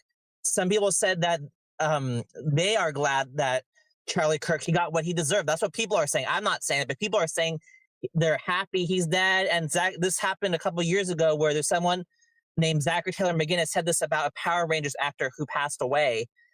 He also said that he was glad that JDF, Jace David Frank, was dead. And Dust, you're the one that introduced that tweet and informed people, and then it spread like wildfire. People started canceling Zachary Taylor McGinnis. I still continue to refuse to do business with him because of those of that tweet and freedom of speech, but not freedom from consequences. And people need to be careful, especially when the death of Charlie Kirk was so public. Was so. I don't know if you saw the unedited video of the shooting of Charlie Kirk, but it is gruesome. Yeah, I did see it once. I don't want to see it again. No, it's so awful. It's awful. It is, and that is what happened. Because if I don't want to paint a gruesome picture, but it's just he just freezes because of the impact of it's bad. And for people to say they're celebrating his death because they're saying that, he would say that he got what he deserved. And he might say that, but we need to be cognizant of his family, Erica Kirk, his children who were present, who saw that shooting. They were there. And they will see when they are old enough, in maybe 5 years from now, when they are when they can go on a computer by themselves without their mom controlling because they will have access to social media eventually, and they will see what happened, and people need to be cognizant of that. But I understand Charlie Kirk was very a divisive figure. His legacy lives on even in death, the good and the bad. And you don't have to you shouldn't be celebrating his death, but that doesn't mean that you can't talk about his legacy, the words that he spoke. That conversation will continue to happen because of the impact he has had, his impact, his speech, his I call it very divisive rhetoric has so much of an impact on society. The president of the United States is at his funeral. That speaks volumes to the impact he has had. So people will continue to discuss Charlie Kirk, his words matter. And people will continue to discuss his words. And if people have negative things to say about him, that is fair game because he was such a divisive figure. Again, his legacy does not change in death, but we should not be celebrating people dying, period, in my opinion. And especially the way he died.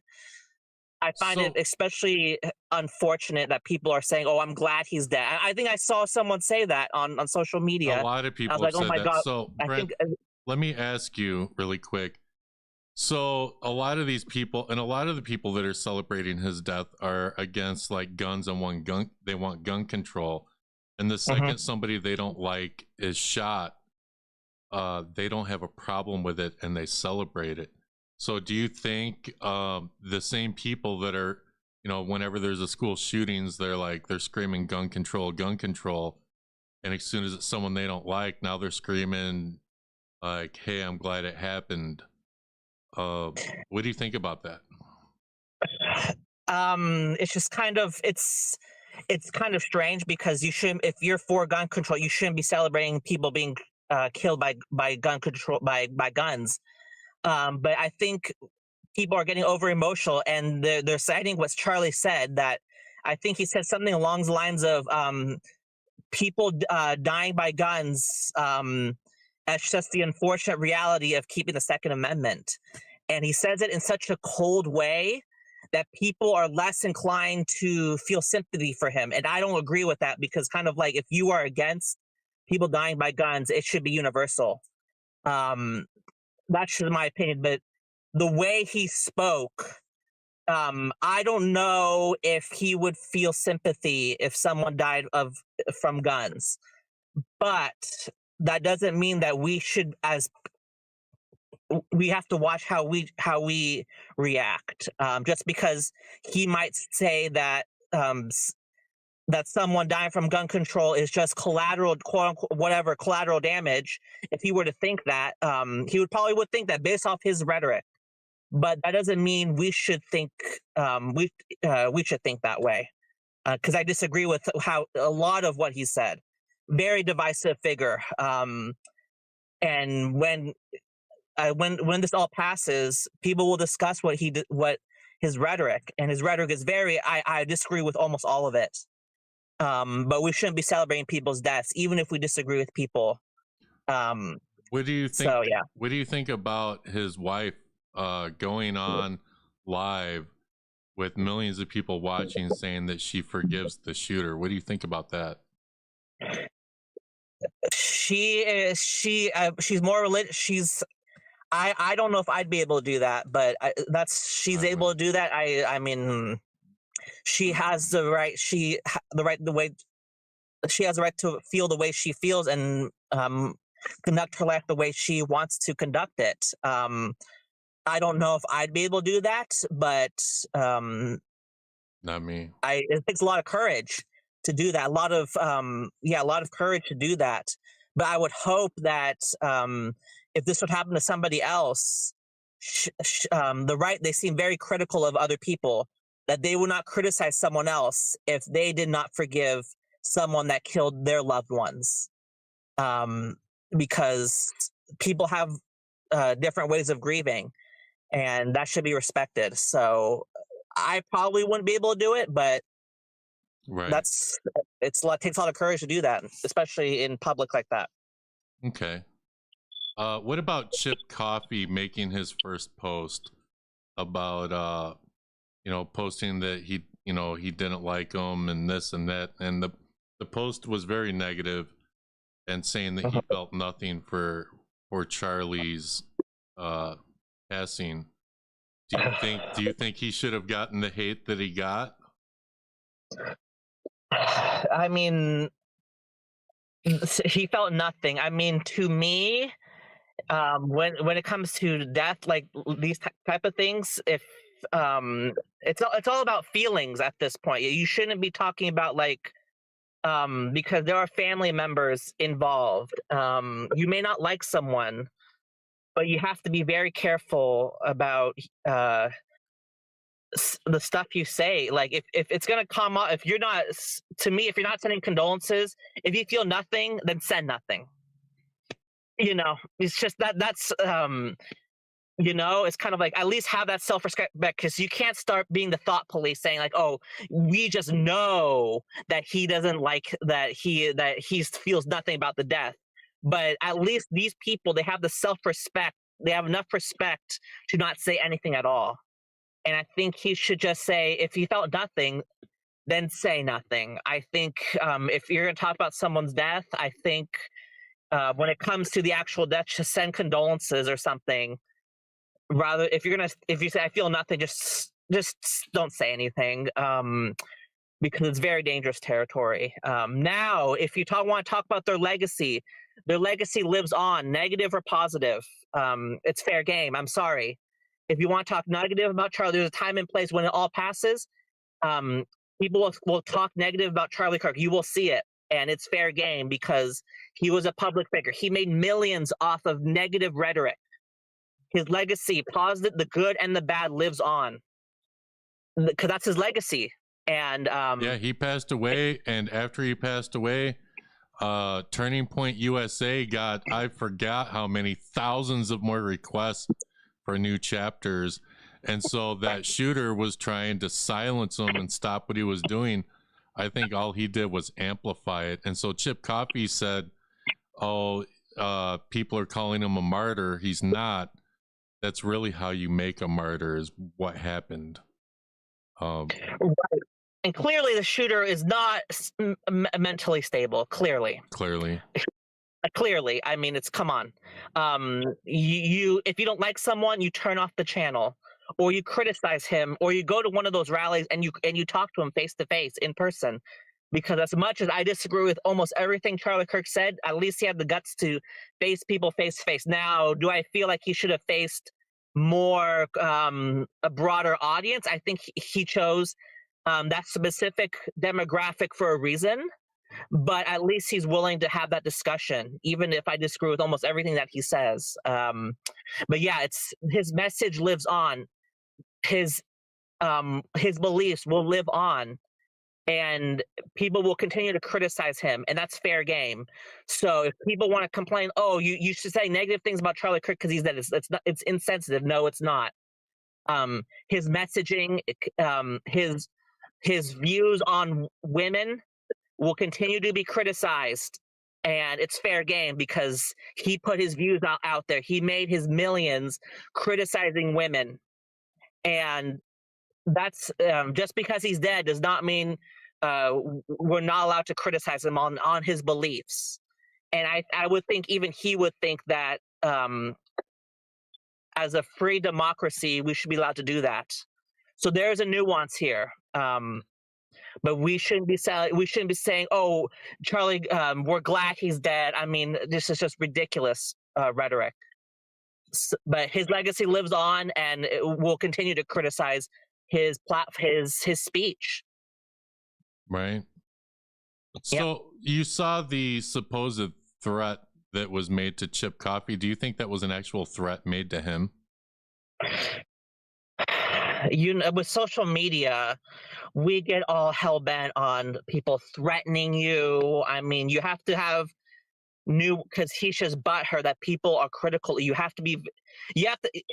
people, when they get threats, you have to have some sort of sense to know the difference between an actual threat and just people being overly emotional. You know, it's just kind of like, I've gotten threats on social media. Me too. But you have to know you have to know the difference between a real threat and just people being angry. People calling, he's a public figure, so he's going to have to expect some of these quote unquote threats. They're going to say, oh, I hate you, you know, all these things. It's just kind of like, it has to be a little bit more, I don't know. It's just kind of like he's just looking, he got backlash for what he said. He's just looking for excuses. I mean, you know, you have to really gauge whether someone is threatening you. Right. Yeah. Yeah. I mean, that's why, that's why I covered. I'm like, I don't know about all this. You know, I got to call out Chip Coffey, and I really didn't have a problem with him before. Kind of do, kind of don't. I don't know. Who knows? They took all those posts down, but now they all that lives on here on the internet. Right. We'll see what happens. Yeah. I mean, it's kind of like, and he's probably lost viewer. I don't know. It's just kind of like, when it comes to people dying, I think, when it comes to the actual death, if you don't have anything positive, like, you probably just, if you feel nothing, just post nothing. You know, it's kind of, at least have that enough respect to just post nothing, and that's it. I mean, come on. I mean, it's just, it's just ridiculous. Yeah. I mean, I don't know. everybody's throwing cease and desist letters around. I find it interesting that Chip was sent a cease and desist letter first. Oh, he was sent? Really? Yeah, he was sent a cease and desist because he said, look, if y'all don't stop, I'm gonna spill dirt on you. He did that to Tessa Groff, who, you know, was very public in how Chip acted and voiced her opinion. And, you know, cease and desist went back and forth. Like within like a couple days, it's just like bam, bam. And then they both come out and they're like, oh, we talked on the phone and oh, everything's fine. Like just the way the post looked, it was like they both had dirt on each other. It was a standoff, is my opinion. I don't like this. Oh, I have dirt on you. I've seen this done before. Yep, we all have. It's like I've seen it. It's kind of like we need to stop doing this because it's that sounds like blackmail. It's, I don't think it's, you know, I don't want to say for sure whether it is, but it's kind of like you're in that territory at the very least. And it's kind of like, I have dirt on you. I mean, it's just kind of ridiculous. But this is what happens when someone with a big platform passes away. He has Charlie Kirk had a following. And I disagree with almost everything he spoke about when he was alive. I object to a lot of it, but we need to be careful not to celebrate death because that's just not, it's not appropriate. I took a heavy stance on this when Zachary Taylor McGinnis did the same thing. There's people, I go to conventions to support different actors who have him as an agent. I refuse to even acknowledge them when they are represented by Zachary Taylor McGinnis, and because we need, if we encourage this behavior, it's not a good thing for our society to be clapping like this of people dying. It's just not something I want to encourage, and I see it on a bigger scale now with the deaths of Charlie Kirk. It's just outrageous. I just can't believe the amount of people they're so blinded by their hate of Charlie Kirk that they're celebrating his death like that. It's just ridiculous. They could hate his rhetoric, criticize his rhetoric, and I encourage people to do so, exercise their First Amendment rights, but to celebrate death is just ridiculous. Right. Right. Well, I'm gonna drop this link one more time. If anyone wants to come up, you don't have to have the cam on, but it's always better if you do. I won't require it. Like sometimes I will, but today I don't. If Chip Coffey's watching, you can click the link. If Tessa's watching, you can click the link. If any of y'all want to click the link, you may do so. Do I think any of them will? No. No, I mean, you talked about, he's not as well known. I mean, there's other people who have criticized Charlie Kirk that are more well, but this Coffey guy is not really making the rounds because it's not something that's really mainstream. I mean, so.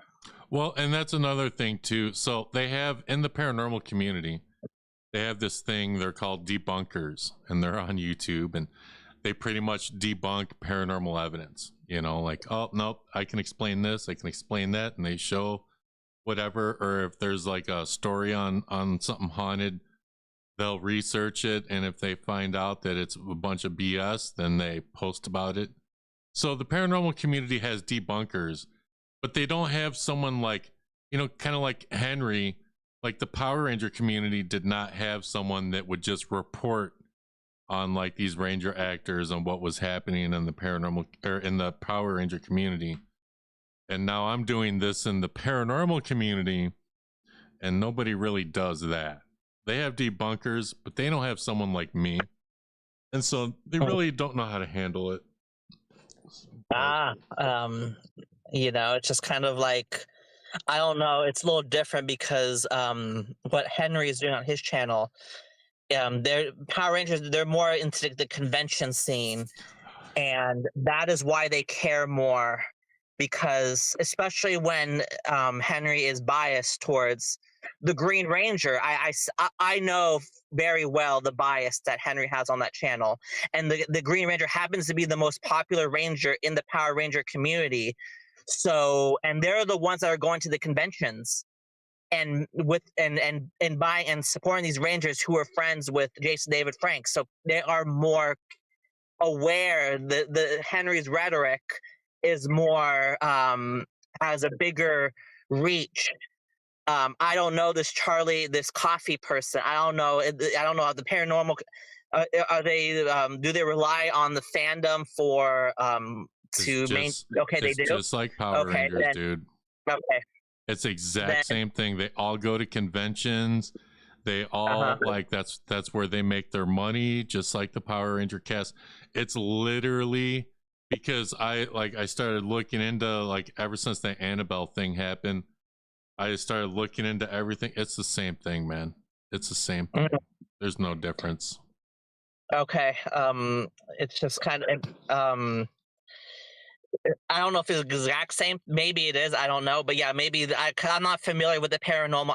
I've seen it around, but I'm not really familiar how much they rely on fandom, because the people that are watching on YouTube are usually the ones that go to the conventions, and because they're the ones that are the most passionate, and you might be reaching a certain chance. So maybe you'll be more likely to get these people or to care about your what you're talking about.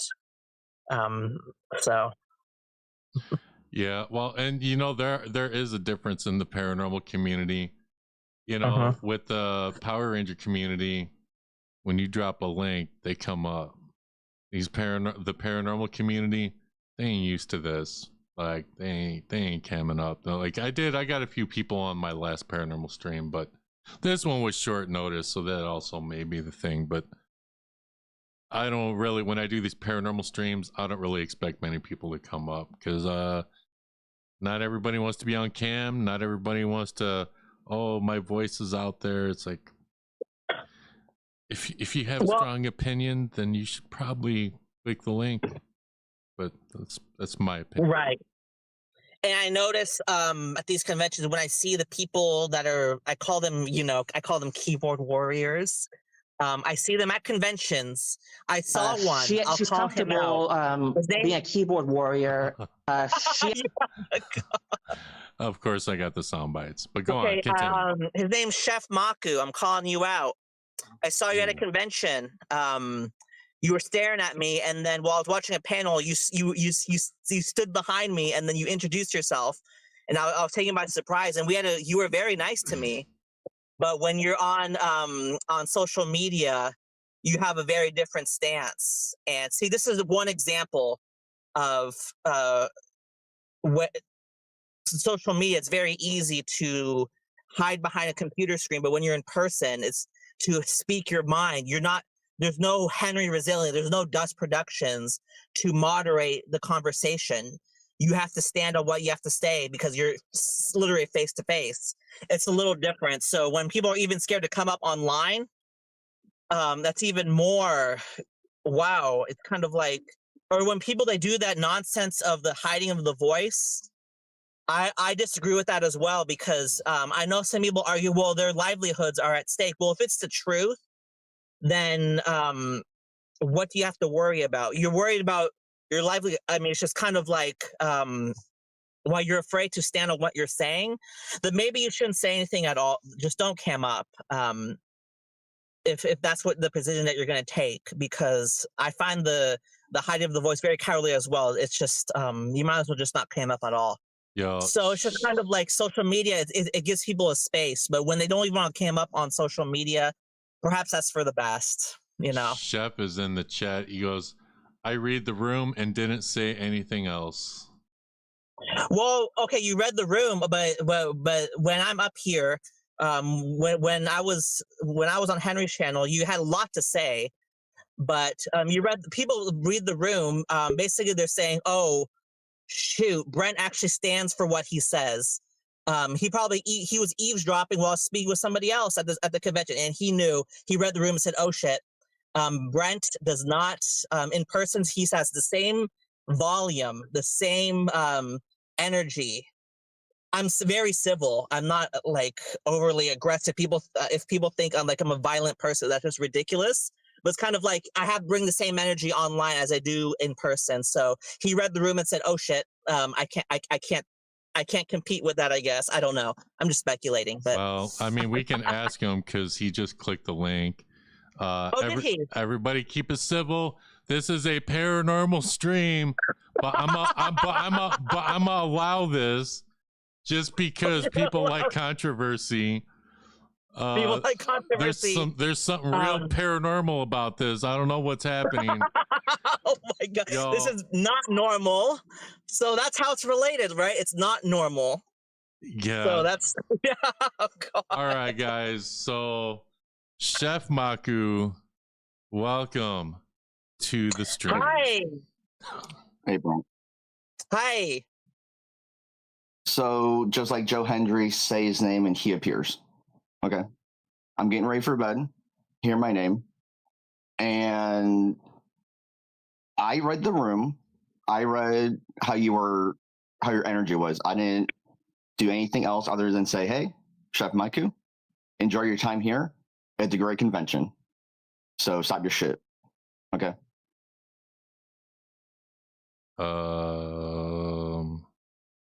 Was that it? Okay, so yeah. Because when I see what you typed in the chat, and it's kind of like, okay. Oh wow, it's not common, and I get it. It's social media. I'm fine with it. But it's just a trend that I pointed out because this happened. You're not the only one. PMC people were saying stuff, and when I spoke to them in person, it was a different energy. It was not that they did not have the courage to say what they said online in person. I'm willing to have I was very civil and how I spoke. There was nothing. I wasn't particularly aggressive or anything. It's just kind of like it's just a trend of people. They say things online, and then when it happens in person, when you meet them in person, you have nothing to. We could have a discussion of why you think I'm such and such. I don't even remember some of the stuff that you said about me, but it's kind of like we could have a discussion about it. But it's kind of like when you meet in person, it's a different. You have nothing to say, but when it's online, it's different, and that's what I'm just pointing out. So okay, I'll say my piece because I gotta go to bed and be up early. Anyway, time and place for everything. Drama doesn't have to be everywhere. Why can't we just be civil beyond what is said online? Okay. Just you're not. I saw what you typed. No. But I saw what you typed. I just made an observation, and it's kind of like, oh, you're. see, this is what I'm talking about. Like, Degenerate could speak to this. I call him out because kind of like you had a lot to say to me online. The keyboard. This is what I'm talking about. The keyboard warriors. They say a lot of stuff on. This is a trend. This community is so small that you're able to type on a keyboard, but when you're in person, tell me why I'm a piece of trash. Why can't we have this discussion? We can have a civil discussion, but you talk all negative about me, which is fine. That's part of social media. But when you come in person, it's like, oh hi, nothing. And it's just hard for me to think, oh my God, it's just ridiculous. He read the room. Okay. But yeah, so just because Henry Channel allows for that nonsense, that gave you the freedom to do it. Yeah, the room is different. The social media is different. You're behind a keyboard. In person is different. Yeah, of course you read the room. So it's a different environment, so you chose to act differently. That's fine. But I just found it very interesting. And then he was standing behind, I was talking to somebody and he was standing right behind me, nothing to say. It's just kind of like, we can have a civil discussion. It doesn't have to be confrontational, but it's kind of like, it's very strange that he has so much to say about me, but we can't have a civil discussion, non-violent discussion in person. It's just, I find it really weird. We do have someone else that I think wants to weigh in on it. Donald Nevitt, how are you? Oh, I'm doing pretty good. But I thought I'd come on for a few minutes. Brett, come on. I mean, we're not keyboard warriors. Some of us just don't want to be getting into confrontation online. I'm both ways. Me personally, I can be the nicest guy and be civil with everybody. Right. But I can also be that snarky asshole. That will call people out for bullshit if it needs to be called out. Right. So some people just don't want to just don't like confrontation in public. But yes, online, yes, they're a little bit more open to it.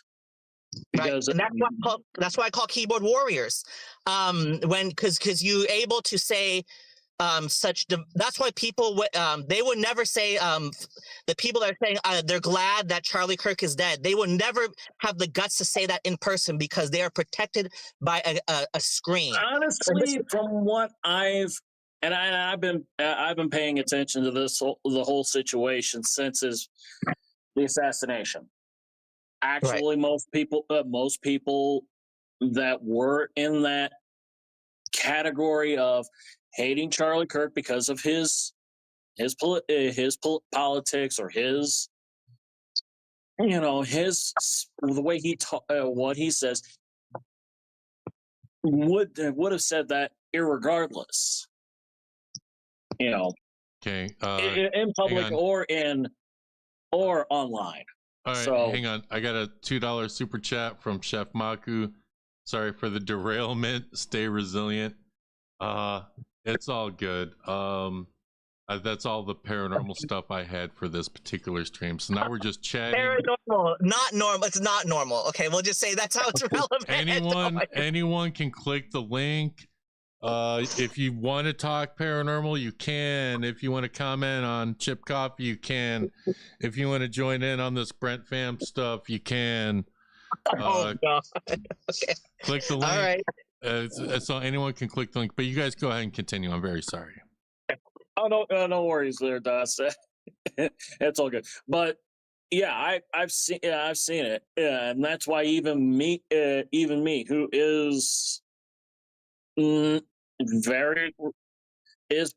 religious, I do believe I did listen to a lot of what Charlie Kirk had to say.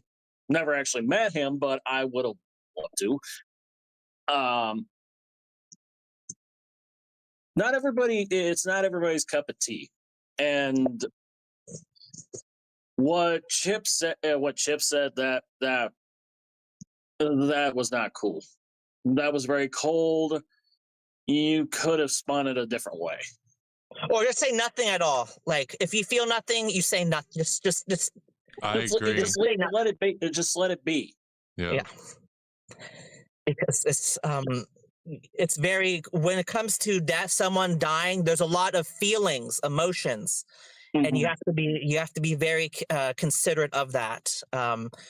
You talk about his legacy. His legacy will live on. Turning Point has more followers now, and people will disagree with what he has to say. And that people are always going to disagree because everybody has a difference of opinion. Right. It's the way way things work. Like even with, I know that a lot of people were real big. To go back a few years, I remember when the October 1 shootings happened.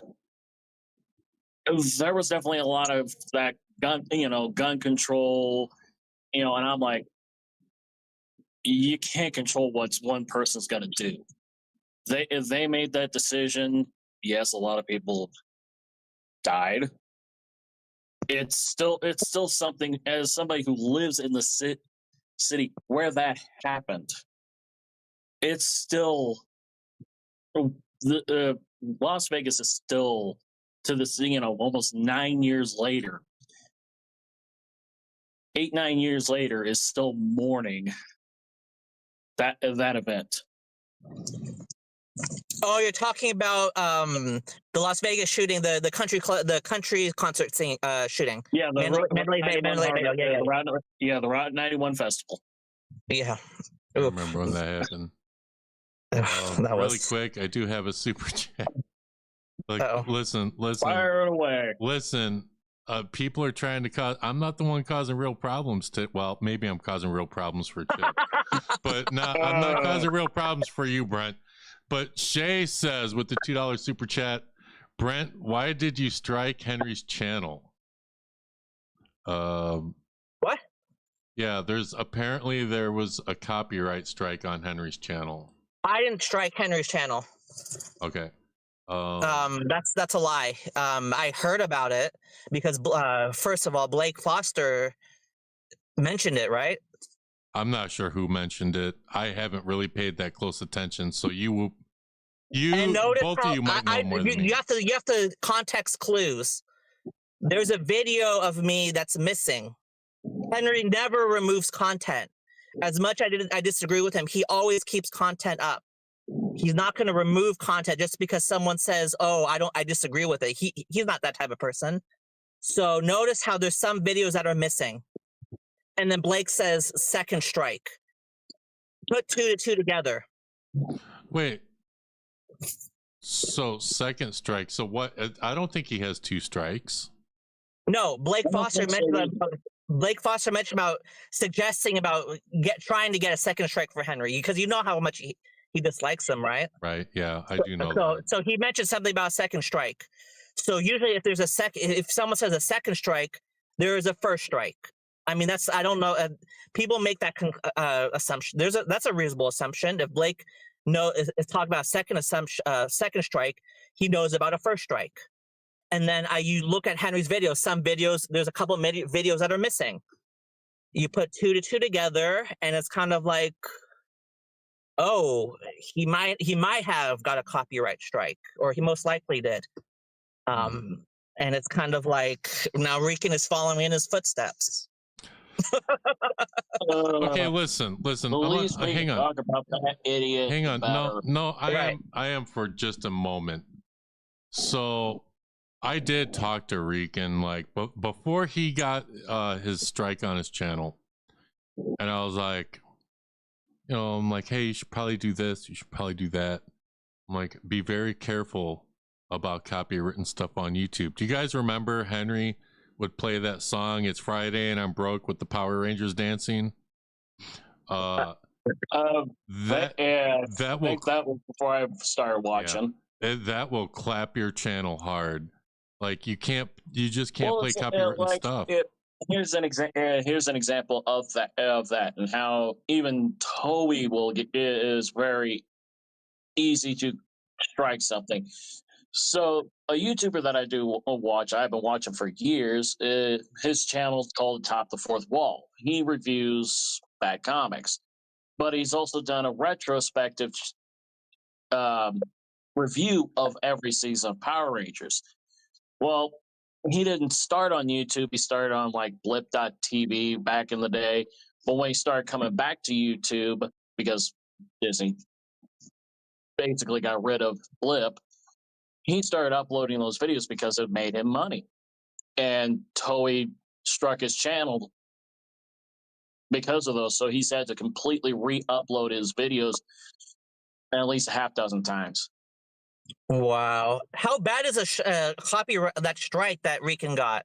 Well, see, here's the thing. I know that for the first time you get a strike, you can avoid the strike if you take the stream down or video down, and then you watch a video on copywritten material. Kind of like when you get in trouble at work and they make you watch a video. Right. It's the same thing, and then it removes the strike, but he streamed yesterday, and I saw late last night. I saw some more copywritten stuff. I'm like, dude, you're playing with fire. Don't be doing that. Yeah, saw some of that. It was showing clips from Operation Overdrive. Yeah. Oh, Yeah, No. that and if Toei or Saban or Disney or Hasbro catches wind, if it's more than 7 seconds of continuous footage, it's a strike. right, because his channel is monetized, I think, right? He's trying to make money off the channel. So you Well, his channel's not monetized. He doesn't have the but watch hours. but still, but especially when you're monetized, you should get permission first. Yeah, that's unfortunate. Well, even like atop the fourth wall, he had permission to do that, but it's just that they were a bit strict. They were very strict on it, so he's had to actually do less continuous footage and more still frames or just talk out of it. Right. About that particular season. Right. Man, I'm surprised Francis was in here. I'm surprised she ain't clicking no link. Like, you're up here, Brent. Like, you're up here right now. Like, hey, come get me. Like, so far, Chef Maku and Donald, the only two. It's because this was a paranormal stream and nobody expected you. But I know, right. but And I it's do kind know, of like you try to keep it on like paranormal. You try to keep it like this Coffey guy. He got some national news because he said he felt nothing. And it's kind of like, oh, you're trying to toe the line of saying you didn't celebrate, so it's okay. No. It's kind of like you need to be. If you say, "Oh, I feel nothing," it's kind of like that's kind of cold. Just say nothing at all. I mean, just keep your mouth. Just don't type anything on social media. Francis says here, no, he wasn't exactly talking shit. I just thought that, well, maybe a little bit towards Chef, but like, I thought you would have clicked the link because I got no problem arguing with Brent. We all know that, but this is an opportunity to talk to Brent. That's all. Right, and we want to be respectful of your channel. Like I've been on other streams where it got off topic and the owner was pissed. I think the more phenomenal stream, he was upset that it got off topic because we were talking about Star Wars, and it's kind of like he only allowed it because I think he regrets allowing the off topic discussion. I'm only allowing it because like none of the paranormal people are like talking today. So I'm like, okay, right. y'all don't want to. I mean, we'll try. There's other things you talked about, right? You talked about Jimmy Kimmel, right? I think you mentioned it on the stream. Yeah. Yeah, he. I see on social media a lot. There's a lot of discussion about this because there's a nuance that people are ignoring. The freedom of speech. Does Jimmy Kimmel? Do people have freedom of speech? Yes. Is there freedom of consequence? No. And that in most cases, and like Roseanne, you hear about Roseanne, Donald Trump banned from X or Twitter, whatever it was called. He violated a private business's policy, so he was banned. Freedom of speech does not mean freedom of consequence. The difference between that and Jimmy Kimmel is the FCC is a government organization that said that if you don't suspend Jimmy Kimmel, there are consequences with the merger, the broadcasting licenses. And regardless of whether you feel... I'm going to stop you right there, Brent. The FCC didn't really step in. What happened is, and some other people have been reporting on this, is that after his little escapade on last Monday, he people were calling ABC and Disney and decrying what he said, blowing up their lines, saying to suspend him. So really quick, I did get a super chat. Hold on, let me get the super chat out. Suspect 13 says with $2 super chat, was considered crossing the line with the paranormal. it depends on what you mean by crossing the line. Everybody has their own line of how far they'll go when like exploring the paranormal. For me, it's anything that might be demonic I stay away from. So I mean, that's my line. But you guys can continue. Okay, so, but the thing is, the threat was there. Even Ted Cruz, who works with the FCC, he is a conservative. He said this is a dangerous territory when you are acting like a mafia, like the mafia. This is what Brendan Carr, the chair of the FCC, what he said was straight from Goodfellas. It was a threat to take away someone's broadcasting license. That would affect Disney and like the other companies that are associated with it, billions of dollars. So the threat of taking something away, if they didn't suspend Jimmy Kimmel, that is the issue. That is why people like Candace Owens, another conservative who would not support Jimmy Kimmel, is speaking out against this government interference. People ignore this for some reason, but it is a very relevant discussion. I'm not ignoring it. I'm just saying that they did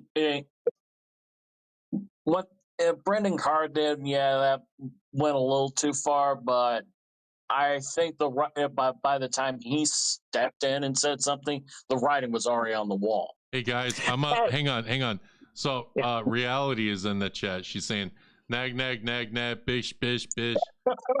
And you know what? Reality, she covers drama and stuff like that, mostly internet stuff, but I'm sure you got thoughts on Jimmy Kimmel. Come on, you can click that link if you want. Because I was on her stream and we disagree. She says that there's freedom of speech is not freedom of consequence, and in most instances I totally agree. But the mere fact that the FCC chair made that threat, there's a precedent for this in the Supreme Court. I think ABC was terrified that they made a mistake, so they brought Jimmy Kimmel back on. There's precedents for this. The NRA, there's a Supreme Court case of Fathom Books. You can't make threats to take away something to influence a private organization. If the FCC was not involved and Disney made that decision, I would 100% support it. But the fact that the mere threat that the government is involved is a very dangerous precedent. If you don't suspend Jimmy Kimmel, we might have to, we can do the easy way or the hard way. We might have to take action to talk about the merger. I think Tegna or something's ABC or some merger for broadcasting, and he's trying to take that away. Sinclair. Yeah, they threatened not to approve the merger, and it's kind of like if you threaten that and say that, if you don't suspend Jimmy, then this might not go through. That is a threat, a government threat, and that is encroachment of First Amendment rights. So in this particular instance, Jimmy Kimmel, that's why the FCC should not get involved. Well, the FCC has to monitor this stuff. Was what he said right? No. But them getting involved, the FCC probably would have gotten involved anyway, just because of the sheer fact they've got involved with a lot of other stuff to get shows canceled or taken off the airwaves. So, I mean, it is what it is. I mean, I did not agree with I did not like what Jimmy had to say about Charlie Kirk. So yeah, I probably would have been one of those ones blowing up. But I was like, right. Now's not the time to be going on this political tirade just because you have a difference of opinion on who he is associated, who Charlie Kirk or who, or the, political sides. Right. And whether you like Jimmy or not, I feel the free market should be determine whether he's off the air, not the FCC making that threat. It's not appropriate, and people they unsubscribed from Disney Plus, Hulu, because they objected to government interference in private business. It's simply inappropriate. Even the person that works with Ted Cruz, the person who works with the FCC chair, a conservative, spoke out again. It's a dangerous precedent to set to have government involved in private business, especially the way that he said it. It's like threatening like that. It's just not appropriate. Now, I 100% support protesting Disney with your money. I refuse to watch that Snow White movie and it tanked in the box office. You speak with your voice, with your money, not with government getting involved, because once the conservatives are out of power, and they will be out of power at some point, could you imagine if a liberal president did the same thing, had the FCC chair say, oh, we will not allow this merger to go through if you say something bad about a liberal president? It's dangerous territory, and people should be opposed to it. There's a nuance there that a lot of people seem to ignore. So. Yeah, make a fair point. Yeah. Brent, you know what? It's crazy, Brent. I'm posting this link like crazy, man, and people are just like, they're just, good riddance. They're just like, they don't want to come up. I don't know why. They might be scared. I don't know. Scared? I mean, why would they be scared? I mean, your guess is as good as mine. I've never had a live stream. Like, usually when you're up, this, like, people click the link and they're just, there's a line, get in line. Really? Get in line if you want to talk to Brent. That's usually how it is. But it ain't like that tonight. Well, I mean, this is a different stream. First of all, I don't know if people from Henry's channel, I don't know how many of them are here. There's a few, and I know there. Okay. I mean, it's kind of like there are paranormal people that are watching it too, and they're like trying to follow along. Like, I'm getting messages. They're like, "What is happening? What? Who's got a strike?" Like, so like that's why you guys are talking, and I'm like trying to explain to people. But like, right. It's the strike thing with Rican. I mean, don't turn Francis. His use of AI. Hang on. So it doesn't surprise me. Francis, you don't have to have your cam on. If you want to come up but not have your cam on, you can do that. I will allow that today. Just because this was like a last, like within 24 hours, I was okay. I'll do the stream. Like I didn't have a whole lot planned. I wanted to talk about Chip and Charlie Kirk and that whole thing, along with Tessa, and I mean, that's it. So now we're on this stuff. So. Right. I mean, just.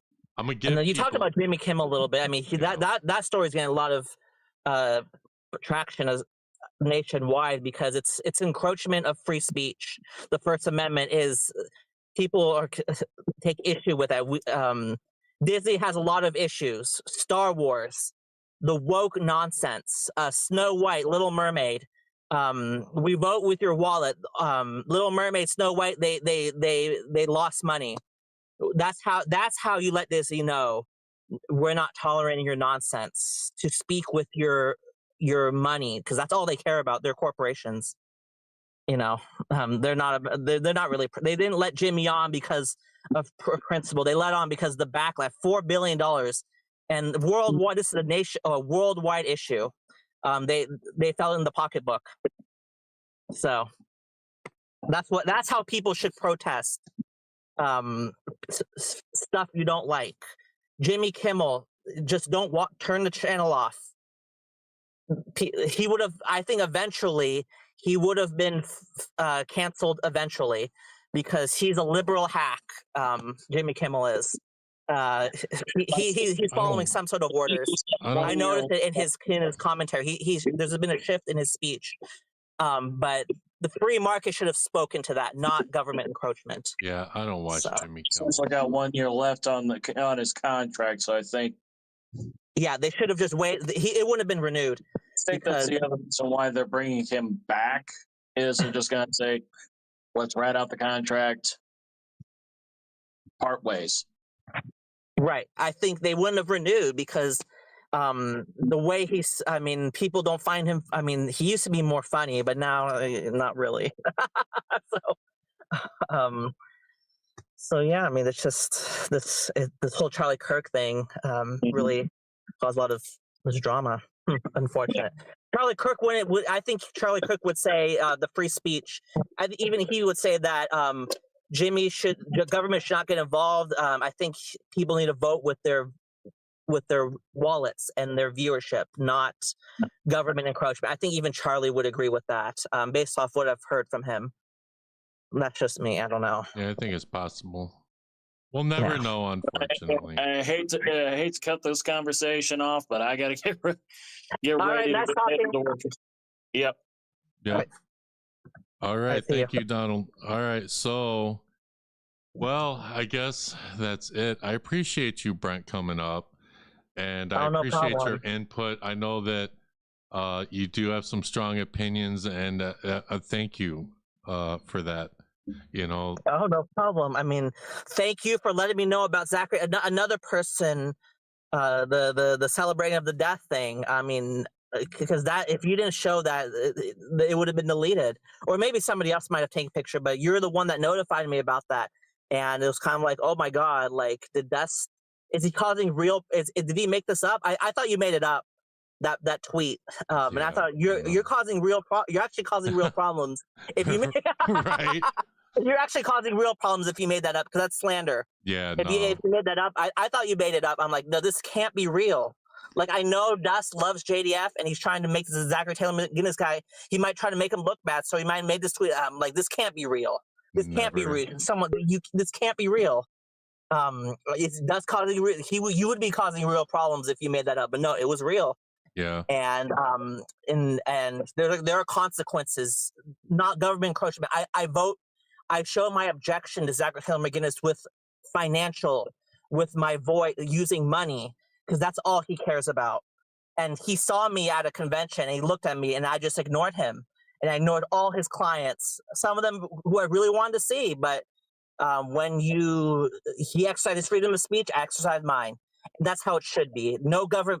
There shouldn't be a government entity influencing people, because that's very dangerous, especially in America. If you do that, Trump was testing the waters. He thought he'd get away with it, but no, people from both sides of the aisle, even Ted Cruz, said, no, this is not acceptable. And really quick, now he knows, you know?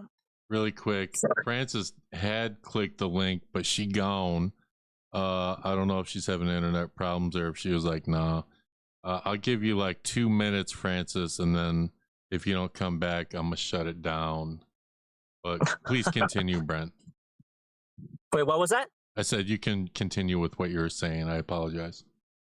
Yeah, so it's kind of like freedom of speech is not freedom of consequence, but government encroachment is not a consequence that should be acceptable in America when we have the First Amendment. So that consequence of government influencing private business, especially in such a negative way, should not be a consequence that should be acceptable. Ray, like, I was gonna have a discussion with Ray, but she didn't want to have it because she didn't want like a 3-hour stream. But so when people say your employer can have any contract, you could terminate for any reason, sure, but that does not mean that government interference is acceptable. It should be a private. So if government is involved, regardless of whether they're going to be fired anyway, there's encroachment of the First Amendment. Because most people, they misuse the First Amendment. Like, I have freedom of speech, blah, I can say whatever I want. No, there's there's no freedom of consequence. But in this very nuanced case, Jimmy Kimmel's, people will argue very reasonably so that his First Amendment rights were being violated because a specific government entity sought to restrict his platform. And that is not American. And that should not be acceptable, whether you're on the left or on the right. So the next time I go on the street, like if Ray or whatever, or whoever is trying to argue freedom of speech, but not freedom of consequence, the context of government involvement should not be ignored. That's just a crucial element difference between a typical company firing someone because they said something that would be detrimental to the company, and in this case, a government entity threatening to revoke a license to intimidate a company to suspend someone for using their First Amendment rights. It's just it's unacceptable, and the people, they spoke loudly worldwide. $4 billion in losses overnight because the people, it's a very dangerous territory if you're okay with what happened with Jimmy Kimmel just because he's a liberal hack. It can happen to the conservatives too. So Ted Cruz, as much as I disagree with him, knows this and says this is what the FCC did was very dangerous and wrong, and the people spoke. So let's see. So Arrow did say, so freedom of speech, freedom of consequences. You're okay with the ban on Henry's channel? Is the question. What? Oh, we're talking about. Of course. Well, let me say, am I okay in terms of how you treat people? No, but I understand that I've said this many times. It is his channel. He is free to run his channel as he sees fit. So in terms of if he's talking about legal, yes, but okay. Like this is it seems like a leading question for some reason. I think Arrow, he likes to stir up the drama, which is fine, but it's kind of like I'm talking. Stirring the pot. When I say I'm not okay with it, what I'm talking about is how you treat people. But in terms of legality, he is allowed to run his channel as he sees fit. So in terms of a business, free enterprise, I am okay with him banning me because that is private business doing what they see fit, whether I agree with it or not. There's no government encroachment. It's not like Donald Trump or somebody said that I'll take away Henry's license or whatever, or his whatever. If you don't ban Brent, then the government will get involved and take away something. Right. That is encroachment of First Amendment rights. But when it comes to a private business, which is what YouTube is, that is totally okay. But in terms of how you treat people, I object to it. But in terms of private business, it is totally okay. I understand it. So, but it's a leading question from Arrow. I know what he's trying to say, and it will probably be taken, the meaning of what I'm saying will probably be stripped somehow, but there's a nuance here. And it's a very nuanced question. So. Yep, let's see. We're trying to stall because Francis was like, give me 5 minutes. 5 minutes? Yeah, but that was a few minutes ago. Okay. Usually, let's see. Usually when someone is okay about something happening due to a consequence, they don't go on about it over and over. Let's see what else. Wait a minute. Whoever, I don't know who wrote that. I was specifically asked about it on this platform with the super chat. So for someone to say that, I'm not like Rican where I'm bringing up Henry or whatever out of the blue. I was specifically asked about the ban on your platform. You were. So why can I not? How that is so unfair for someone to say I can't get over something or suggest that when I'm specifically asked to address it. So that whoever wrote that comment or whatever, it's quite unfair because I'm being asked to address something and my opinion won't change. It will always be the same, and I will repeat it when I'm asked about it. So I don't know what that person is talking about. The same person said, I'm sorry, dude. DDH1, I don't know.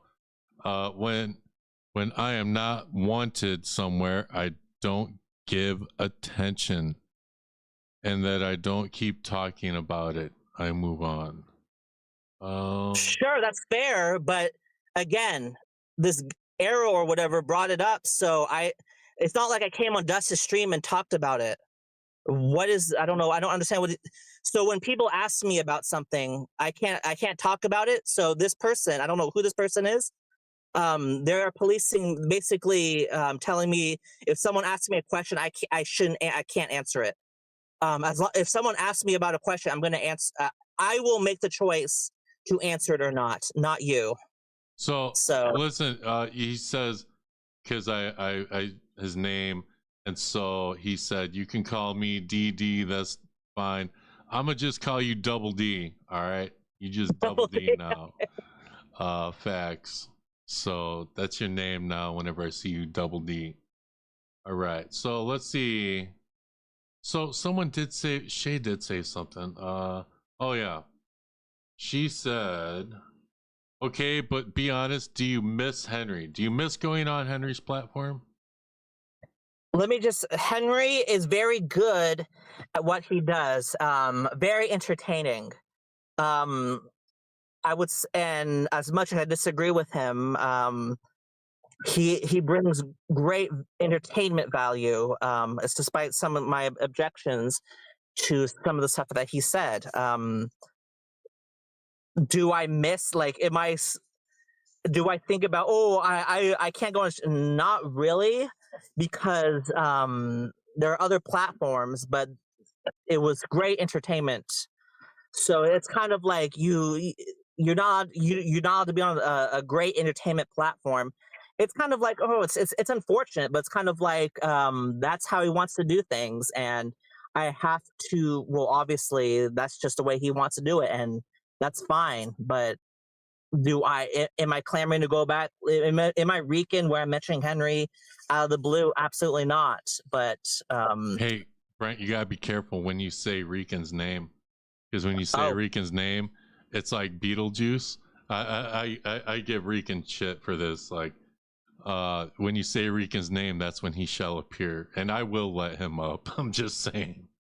Okay. It's kind of, but I see how he talks about Henry constantly. It's kind of like,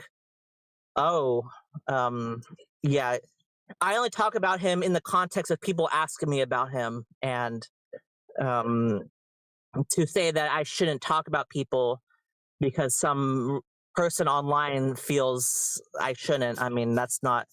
I will talk about whoever I want, and especially when I'm being asked about them. So, yeah. I guess she's not coming. I mean, I don't know. We're gonna give her like 2 minutes now. That's it. Clock is on 2 minutes, and then I'm gonna end it because my girl's like, "Yo, your stream isn't supposed to be that long." Because I didn't plan it to be that long. Right. But it's all good. Let's see. Oh, here she is. And I'm gonna bring her right up. Boom, straight up. What's up, Francis? How you doing? Hi. Sorry, my son is sick, so you know how that goes. I haven't been able to do much. But I was hearing Brent. Brent, why are you dodging me? Because I don't know if I want on. Let me just. I'm thinking about it. It's kind of like the stuff. Let me just. You're asking me the question, so let me answer it. The reason why I take hesitant to go on your platform is because the stuff you said about Walter, I object to it. To be quite honest with you, we can have a discussion about it. Right. But if until you watch that entire, to me, I feel like you watch that entire video and the real reason why the original Power Rangers left, and explain to me why you didn't lie about him, about Walter. How about you explain that, and then maybe we'll go on to I didn't lie about him. Yeah, you claim you didn't lie about Walter. I didn't lie about Walter. Yeah, so explain that. What did I lie about? According to you, what did I lie about? You said that it was clear from the beginning that the money was for Zach. Clearly, I made it very clear that the money was for Zach. In fact, that same live where Henry says it's for the guarantee, I go and tell Henry, it wasn't for the guarantee. I wouldn't say all that. It wasn't for the guarantee, but it was definitely for Zach. I cleared it. No. Yes, I did. I have it. Brent, I have it. Nope. You went. I'm gonna get it now, baby. You sent me your whole argument. No. Same live stream. There's a video of the live stream and there's the actual live stream. In the video, yes, Henry 100% cuts it and says that the money is for the guarantee. In the video, 100% he does. But in the live stream, I corrected him 100%. That same the same live stream. No, you say you ain't lying. You're not lying. So basically, you're spreading a message from Henry that's not true. And for me, I object to, like, if you. To me, you should correct the record. If it was one thing that I said, yeah, he used it for the guarantee. No, I never said yes. I never agreed to Henry. Henry could say whatever. In fact, Henry doubled down and said, God knows, he probably did use it for the guarantee. Henry doubled down, but I never said, oh, that was for Walter's guarantee. No, you said that his message, he was not lying. So when you confirm someone's lie, you are spreading a message that's not true. Brent, you are playing schematics, because if I said it in the live stream when he said that the guarantee was, that it was for a guarantee, I told him no, I told him no, then I told him no. I don't know what I might have, what I said that he wasn't lying. I would have to go check, but I 100% told him that it wasn't for the guarantee. 100%, because I just watched it not too long ago. I watched the entire video. Obviously, I was there for some of it. Not the video, the live stream. The video, I told you right now, I admitted it, that he 100% did cut it off. But in the live stream, 100%, I told him it wasn't for it. 100%. And then there's more videos where you double down and you don't even say that it was for Zach. The only reason why I mentioned Zach was because I was the first person to mention Zach in the entire thing. You know, it's just kind of like when you're allowed to have your. I didn't mention. What do you mean, Brent? If the whole thing, the whole clip that he played, it's clear. Henry, Jason is saying this is for Zach. Give this to Zach. Why do I have to re-mention Zach when Jason, the horse said this is for Zach? No, Francis. When Henry said, "Am I lying?" No, Francis. You think? Look, you need to watch. I showed Heirloom when I saw Heirloom. Like Dust knows where Heirloom is from, and I met Heirloom in person in a hotel room. You showed Heirloom videos, not the whole live stream. You did not sit there and sit with Heirloom and watch a whole live stream. There's no other context. You could watch a video from start to finish. What are you? No, there is not. No, it's not a whole video. It's not the whole stream. It's whatever Henry clipped, and then he clipped other. No, it's the whole video, Francis. The whole video. No, I watched and saw the video. No, okay, that's the live stream. The live stream. I 100% said it, and that's why I told you to come on my channel, because I was just gonna show you. In the live stream, I told him that money was for Zach, and when Henry says, "Oh, it's for the guarantee," I was like, "It wasn't for the guarantee." I wouldn't say all that. Francis, we're gonna go into, and you want to keep because I have the video, and it's still on Henry's channel. A clip that no, it's the entire video, the entire stream from start to finish. With Sanya Raka, all those people. Those plank walkers. Because how do you have it and how do I have it and you don't? How do I have the whole stream? And I told you that's the whole stream from start to finish. With Sanya Raka, all those people, they're talking. It's like an hour and a half, 2 hours. No, the whole stream was like 4 hours. No, but you where I told him is not the guarantee is not. No, we're talking about the stream where Henry says, "I think that the $1,500 was for Walter's guarantee," and then Henry asks you specifically, "Am I lying? Am I flying?" And you said you're not lying. And then I watched the entire in between and afterwards for more context. The stream from start to finish. Yes, I did. You the clip. No, you didn't, because I'm telling you what I said in the damn stream. I said it wasn't for his guarantee. No, you said you're not lying. You're not lying. And when you said Henry was not this is lying, why you're spreading a false message. Brent, it's not a false message. Even the fucking stream, I told him it wasn't for a guarantee. You keep also wanting to argue that I never said the money was for Zach.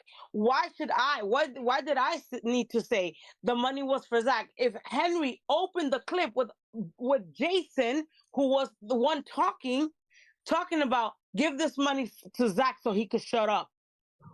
No, we're talking about the first time Henry talked about it before I met Walter at Pasadena Comic-Con. That very first time this topic that you gave Henry the whole this tape or whatever, and he saw the entire thing, and he said that it was for Walter's guarantee, and you said he was not lying. No. Francis, we're going in circles, and I have the whole video. Every single thing. You have the video. I have the whole live stream. I never said you were. I think the only thing that lying. You him, ain't. The only thing that I told Henry he ain't lying was the fact that he said that they scammed Jason or whatever. They extorted money from Jason, and I said you ain't lying. That is what I said, because they did extort money from Jason. You're talking. No, Henry said in the video. In the video here, Jason counted $1,500 to pay for Walter's guarantee, and then he asked you specifically. No. He asked you specifically. That's the same live stream I'm talking about. Right. And in that same live stream, he asked you, "Am I lying? Am I flying?" You said you ain't lying, and so basically you're saying that money was for Walter's guarantee. It's in 4K, Francis. And you could. 4K. I'm telling you, it's 4K because I saw the live stream. I know what I saw. Okay, then I saw the live stream from start to finish. There's like a Sonya Rocca in it. There's January. You're talking about the video from January. Yes, and then you go to New York Comic Con and say that it was clear from the beginning that the money was for Zach, and that's it was clear. No, it was clear from the beginning. From the beginning. It was even when I mentioned it in passing, because this has been like 3 years now. Even when I mentioned it in passing, I said, "Oh, they had an issue," and blah blah. Then afterwards, when Henry saw, when I actually gave it to Henry, and Henry had the thing, I said, "Yes, he had to get money out of Jason for Zach." I never said the money was for Walter. The word Zach was never mentioned in that stream. It was never mentioned. It was given, but it didn't need to be mentioned if Jason himself said it. No, but the recording was not played in that particular video. And the word Zach was not mentioned. The word agent was not mentioned. And so for you to say to him, meet Walter in person at New York Comic Con, say it was clear from the beginning that the money was for Zach, it's a flat out lie, Francis. And you have a platform. My platform. I already told you. You're the one that has been beasting for me to release a tape that is only going to damage him. And I always said, I'm not going to release the tape. This is what I'm talking about. I have a recording that would damage him. What are you, Francis? You need to stop doing this. 100%. 100%. It would damage him. He will look really bad. 100%. 100%. And for everyone that has read it, that has heard it, says the same thing. So then you shouldn't have disclosed that tape at all. Then, if you're going to release parts of it, you shouldn't release it at all. I released the part that is. I didn't even release it. Henry released it. You gave him permission to do that. No, Henry said. "Oh, I was like, do what you want to do," and he did. Yeah, you gave him permission. You allowed it. He could have easily released the whole thing if he wanted to. Right, but the thing is, what he released. If he would have released the whole thing, it would have just sunk Walter worse. It would have made him look worse.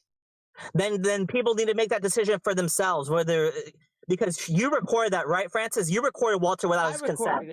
No, you recorded him without his consent. We were in a one. First of all, I was involved in the situation. Jason recorded it, and I was present, and there were 2 other people. So it wasn't without. So Jason recorded it without his consent. Is that right? We were in a one-party state. It doesn't matter. Okay, so yeah. So legally, yeah, you're allowed to do that. Whether 100%. Right. So Jason recorded Walter without his consent. That's what happened in a one-party state. Just like everyone, just like they all have, just like everyone has, at some point, including yourself, recorded people without their consent. Because you did it to the lady in the museum. No, that was a tour. That was a tour guide. Well, that was a tour. She did not. She was not made aware that you were recording her. I was recorded. She was being recorded. To do with the people. She was being recorded the entire session. She knew she was being recorded. So when you pulled her to the side to ask her private questions, she knew you were recording. Yes, because the tour was not over. Her. But you told her, I'm recording you. I'm asking this question. No, because I was recording. The recording was continuing. Okay, well, Jason recorded for his safety. Oh, for his safety, okay. Of course, for his proof that he paid out Zach, and that there was nothing else for him to talk shit about. Okay, and he gave you this recording, I'm assuming, yeah, because you have it. Well, so I recorded it off my phone. Yes. It was off my phone. Okay, I mean, we could argue. I feel like you should release the whole thing because for the sake of. Well, I actually had a conversation with Walter, and we made an agreement, and the agreement's gonna stick. So okay, you're not involved. You're not involved in that. Okay, that's fine. No one else. But for you to lie to say it was clear from the beginning that money was for that, that's a flat out lie. Hang on. Do you think Walter hasn't seen this? Because Walter definitely has seen every video. Hang on, 100%. Really quick. So Brent, you remember? I think it was when you were with the David Yost stuff. You said that you did have a recording with Amy Jo saying stuff, and that you would never release it because you talked to Amy, and she's like, "Please don't release it," and you were like, "Fine, I won't do it." But Dust, you're leaving out a very important. There's a nuance here. There's an agreement for sure. But I'm not threatening. I'm not saying negative things about Amy Jo. I'm not out here going on this platform. No, I'm not out. No, I'm not out here saying that she did something negative, or I'm not leaving out a partial clip. I'm not releasing a partial. I didn't release the clip of that recording. That was Henry's choice. No, but I'm talking about Amy Jo. I'm talking about Walter. The clip that was released was. Henry's doing, not mine. But you gave him permission to do that. So it's how about you? And you gave him permission to do that. And I gave him permission to do what he wants. If he could have easily done he could have easily released the whole thing if you wanted. But you specifically told him not to. So and with the Amy Jo situation, it's not the same thing because I'm not out here releasing a partial clipping of what Amy Jo said or someone else said. It doesn't matter if the people involved, if we all agree that the audio, the video, whatever, is gonna make him look bad, and we all agree that that's it, nothing else is gonna be released, then there should be no one should care because the parties involved already made an agreement and they said that it's not gonna happen. So if he wanted it to release or he didn't care for it to be released, he would have said release it, right? And he never said that. In fact, he doesn't want it released. Oh, he told you he didn't want it released. Well, I mean, the fact that you would release partial recordings, that doesn't mean that makes that appropriate. Well, I mean, Brent, let's not talk about appropriate things because you have done a lot of inappropriate things as well.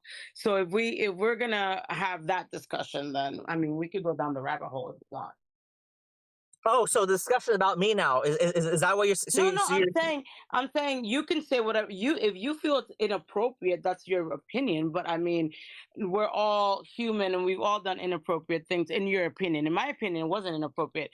In my opinion, I mentioned something in passing, and you made something in passing such a big deal that it ended up with them calling Henry a liar, Henry getting upset. He was a liar, Francis. And releasing what it is.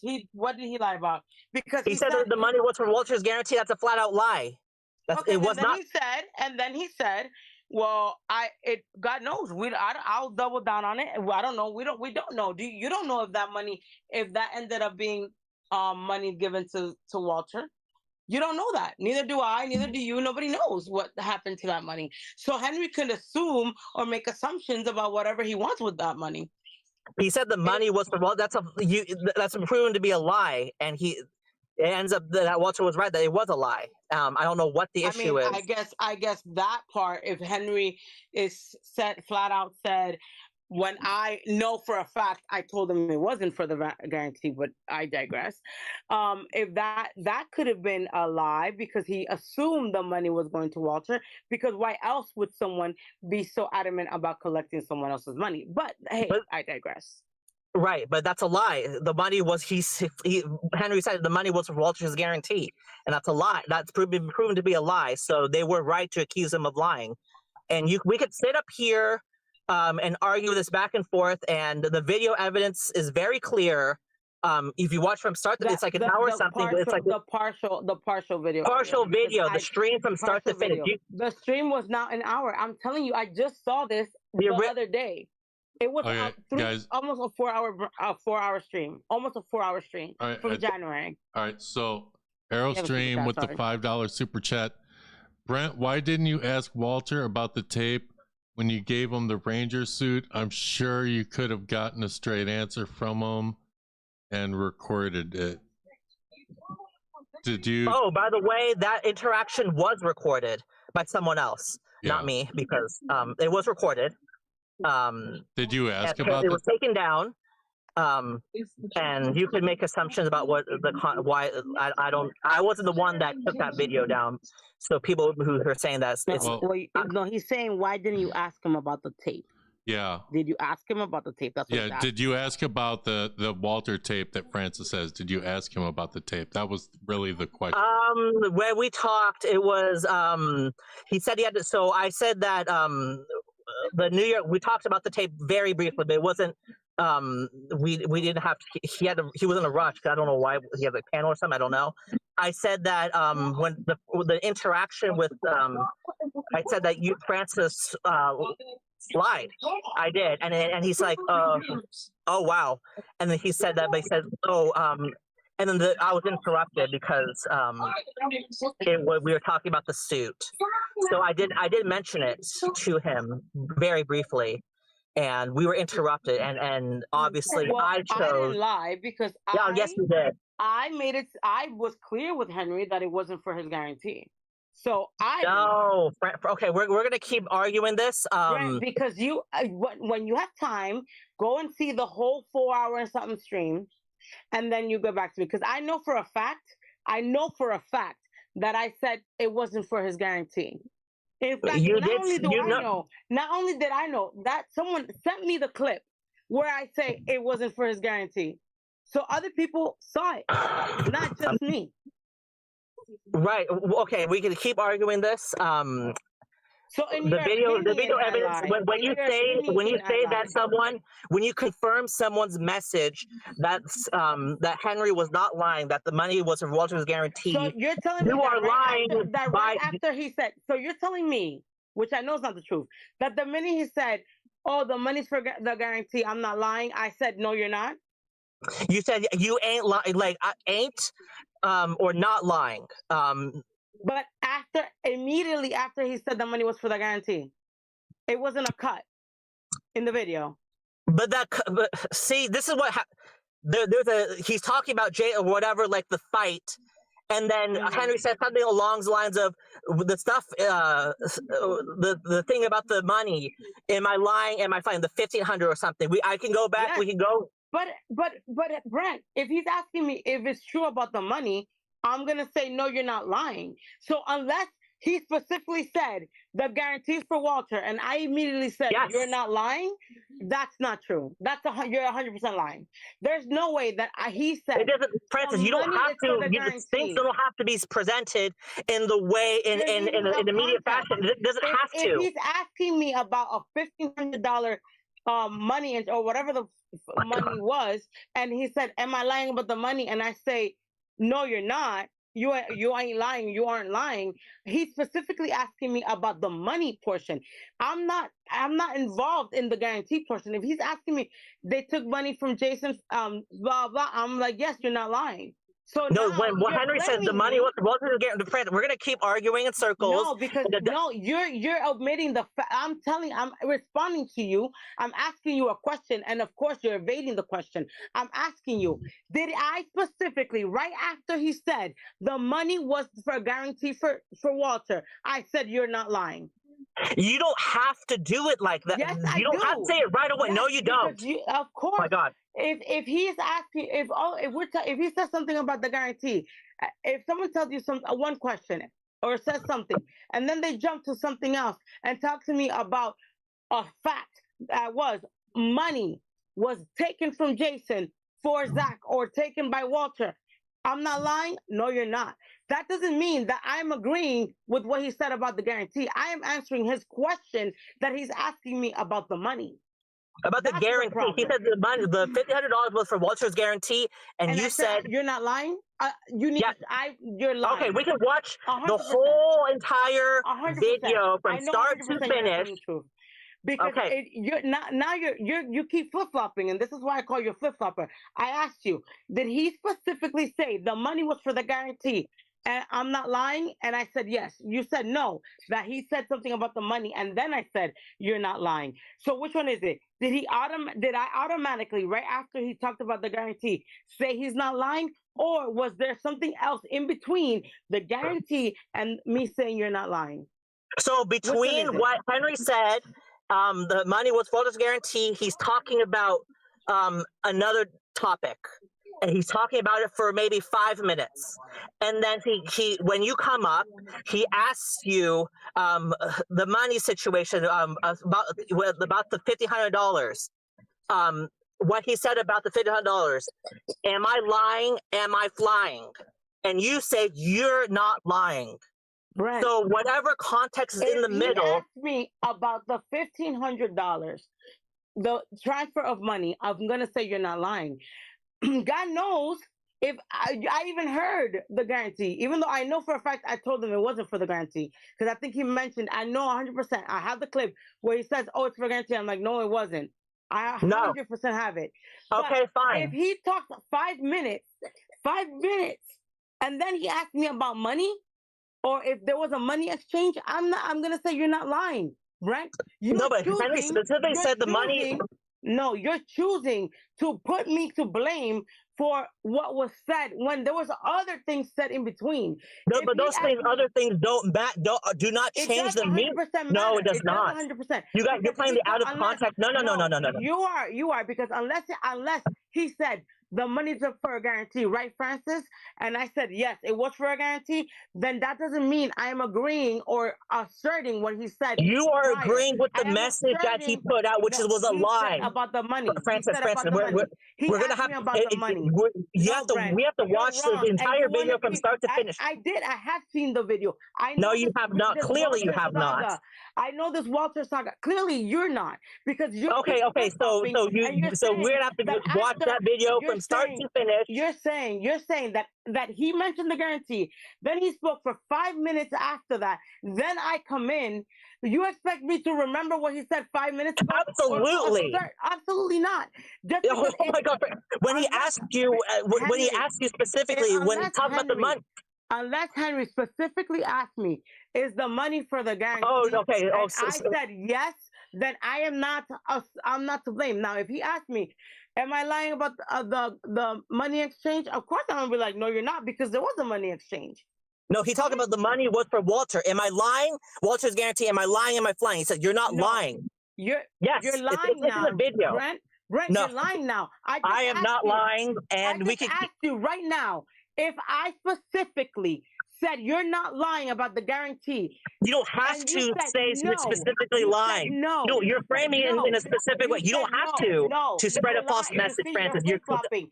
No, I'm not flip-flopping. We don't have things don't have to happen. Now you're saying that he specifically said the money was for the guarantee, and I said yes. And that was not the case, because I saw the video that you sent me, and that was not the case. He didn't ask me, oh, the money was for Walter's guarantee, right, Francis? He doesn't have to. He doesn't have to, Francis. No, he does not. Because if he's talking to me about money exchange taken from Walter take it from Jason's hand to Walter, I'm gonna say yes. Now, if he specifically said, Francis, write the thing for the money that Walter took was for his guarantee, and I said yes, then you can 100% say I was lying, because then that's a lie. But if he's asking me about a change of money that I know occurred 100%, I'm gonna be like, no, you're not lying about the money exchange. But Henry was very specific, saying that the money was for Walter's guarantee. But that's a flat out lie, Francis. He asked me. That's not what he asked me. No, but Francis, but if I say a lie and you say, am I lying? When if someone you heard Brent, you need to step on some grass, because if you know all the shit that we talk about, that some of the things I don't even remember, because we talk so much shit in between that I remember. And I'm telling you that there was 100% a point that he said the money was for Walter's guarantee, and I told him no, because I'm telling you that because I even had it prepared to show Walter that I said it wasn't for his guarantee. So but you said it was clear from the beginning. That's a lie, Francis. We're gonna argue in circles, and I don't know if I can convince you. Flat out lied when you said that it was clear from the beginning. Convinced it was clear to me. In my opinion, it was your clear opinion, from the that's beginning. fine. Exactly. So that's not a lie. In my opinion, it was clear from the beginning because it was told 100 from even before the snippet was released. It was said that Walter took money for Zach, for the agent. I don't even think we mentioned Zach. I think I said it was for their agent. You never mentioned the word agent or Zach in that video. Guys, really quick. It never was. Yeah. I never said the money was for Walter. I would have never said that. Okay. I 100%. But you agreed with Henry's statement that the money was Walter's guarantee. No, I agreed with whatever Henry asked me at that time. If Henry said, am I lying about the money interchange? I'm going to say, no, you're not, because there was a money interchange. No, okay, guys, look, we need to look. We will solve. Like that's. I don't want to go. That's maybe. I'll come on and I'll present the video from. I'll provide you the entire video, and we can go over this, so we don't have to argue back and forth like that. I think it's kind of like we're gonna keep arguing, and that's fine. Really quick, guys, everybody, you keep saying that I didn't say something, and I know I said it. Hang on, Francis, everybody. You guys can keep talking. I have to let my girlfriend in, so just you guys can keep talking. I'll be right back. I think if you're done, then we're done too, because yeah, Brent can't take it, so that's fine. Okay, why can't talking? Okay, like we're gonna keep arguing in circles. We're gonna have to present the video because we're gonna have to watch the video from start to finish. I'm gonna send you the video where Henry says the guarantees for Walter, and I immediately tell him it's not.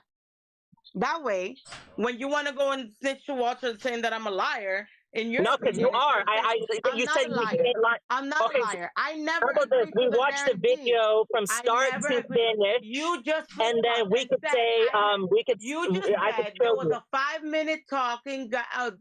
Okay, sure. So we could different talking point that Henry made, and then he asked me, "Am I lying about the money exchange?" He wasn't lying about the money exchange because it occurred. Now, did I agree to the whole Walter, it being for Walter's guarantee? No. You did. You said he's not lying. Brent, Francis, come on. You're shaping it to how you want it. Okay, so how about this? Instead of arguing back and forth, we can watch the entire. We could watch it. I want you to watch it so that when I tell him, when Henry says that the money was for the guarantee, and I say no, you feel stupid. Because I sure. So there's a stream. Henry has it. I have it. You probably have it too.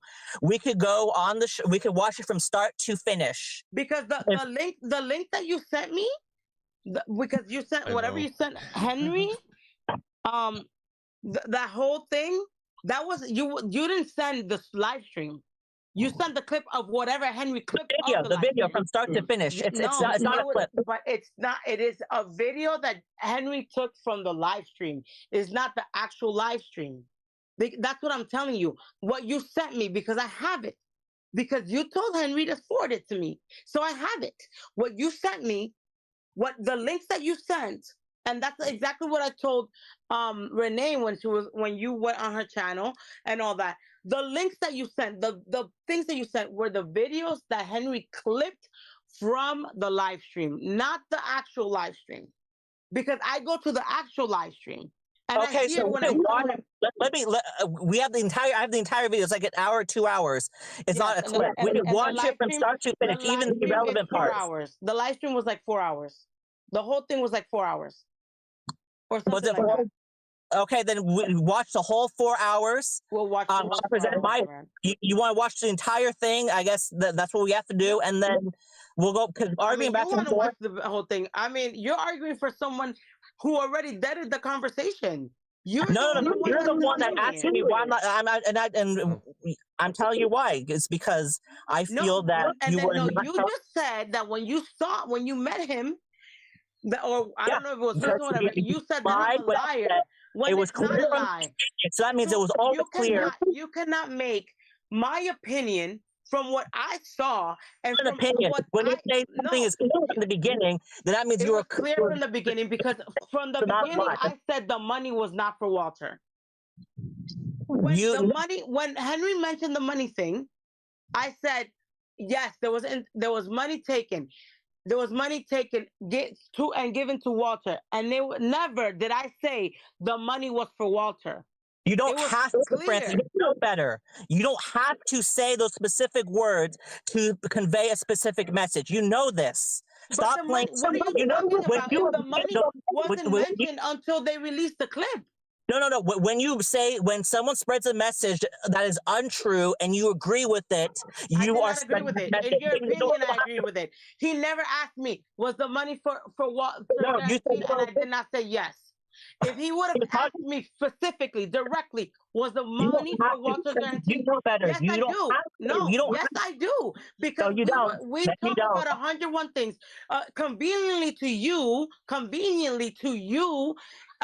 me saying that when he asked me about the interchange of money, you of course grouped it up together, saying that I agreed with him, when there is in that same live stream I say it's not for his guarantee.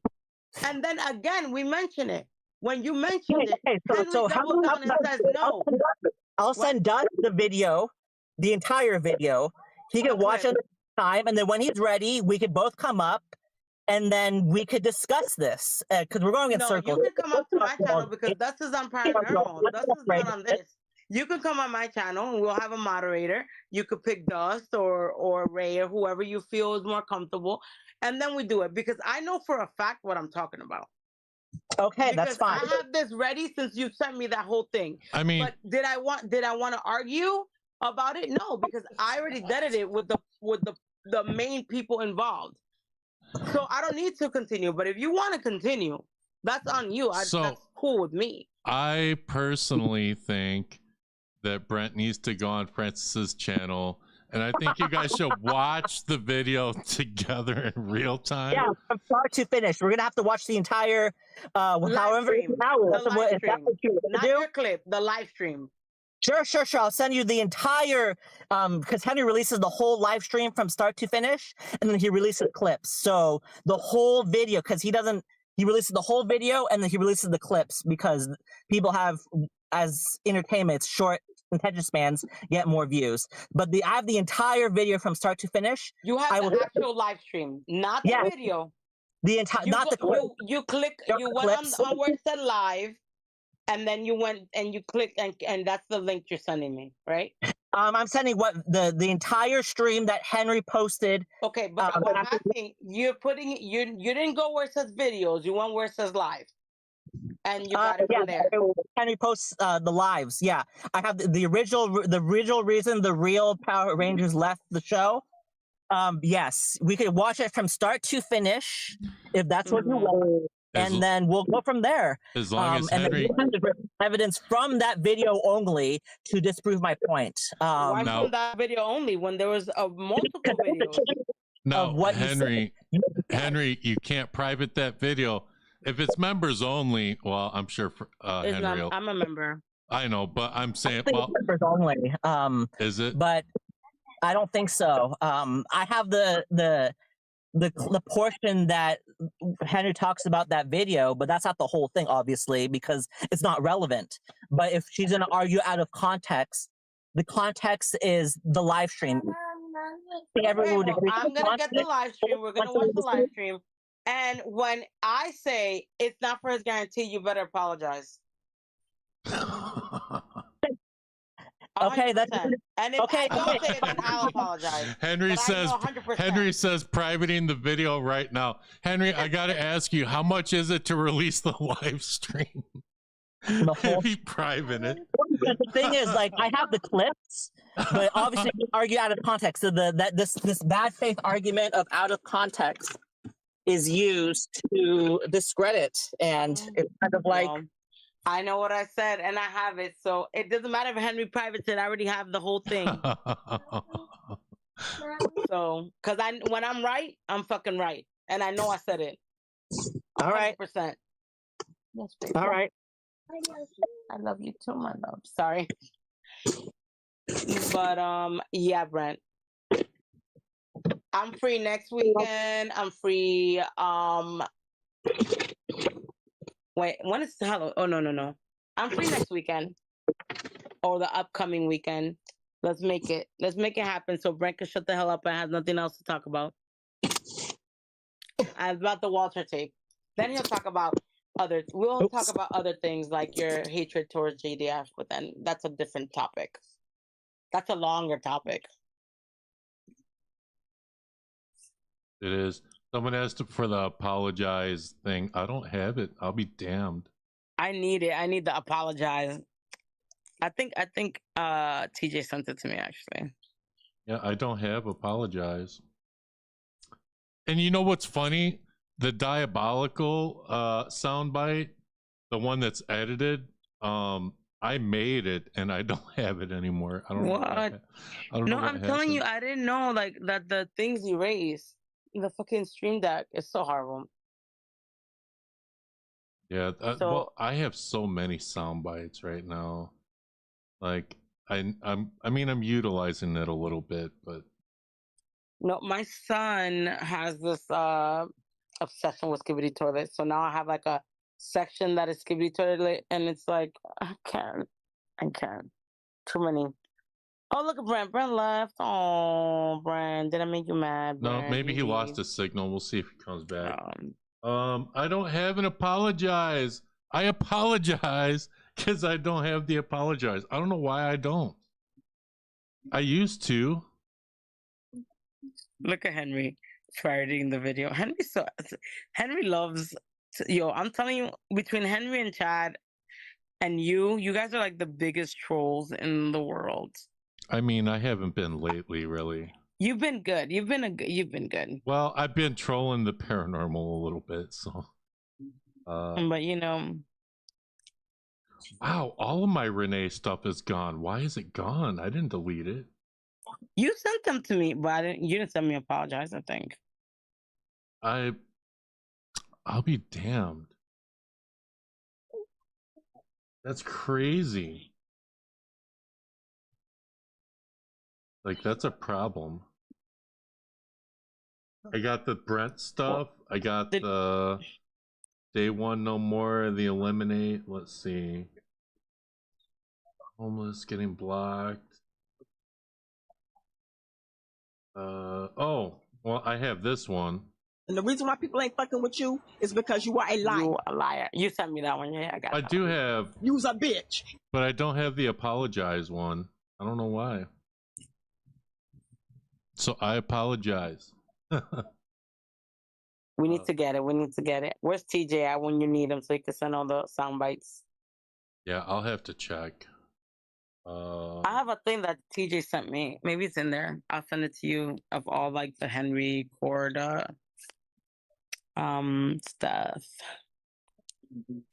Let me see if I can send it to you. TJ changes his name so much I don't even know what's his name anymore. I'm gonna, you know what? I'm gonna check my file here because I thought for sure I had it. Like, oh, there, here it is. Hold on. Live stream files, sounds. No, apologize isn't in here, and TJ sent me all of these. Oh, I just sent you whatever he sent me Where'd you send it? to Discord. Oh, my Discord's not even on right now. He sent it to me on Discord. That's why I just. But I like your stream. I couldn't click the link earlier because Excel's a little sicky, so he's very, you know how he's very needy. But it was a good stream. What I'll say about this whole like Charlie Kirk situation, right? I'll just say my piece for last time. Did I agree with his rhetoric? No.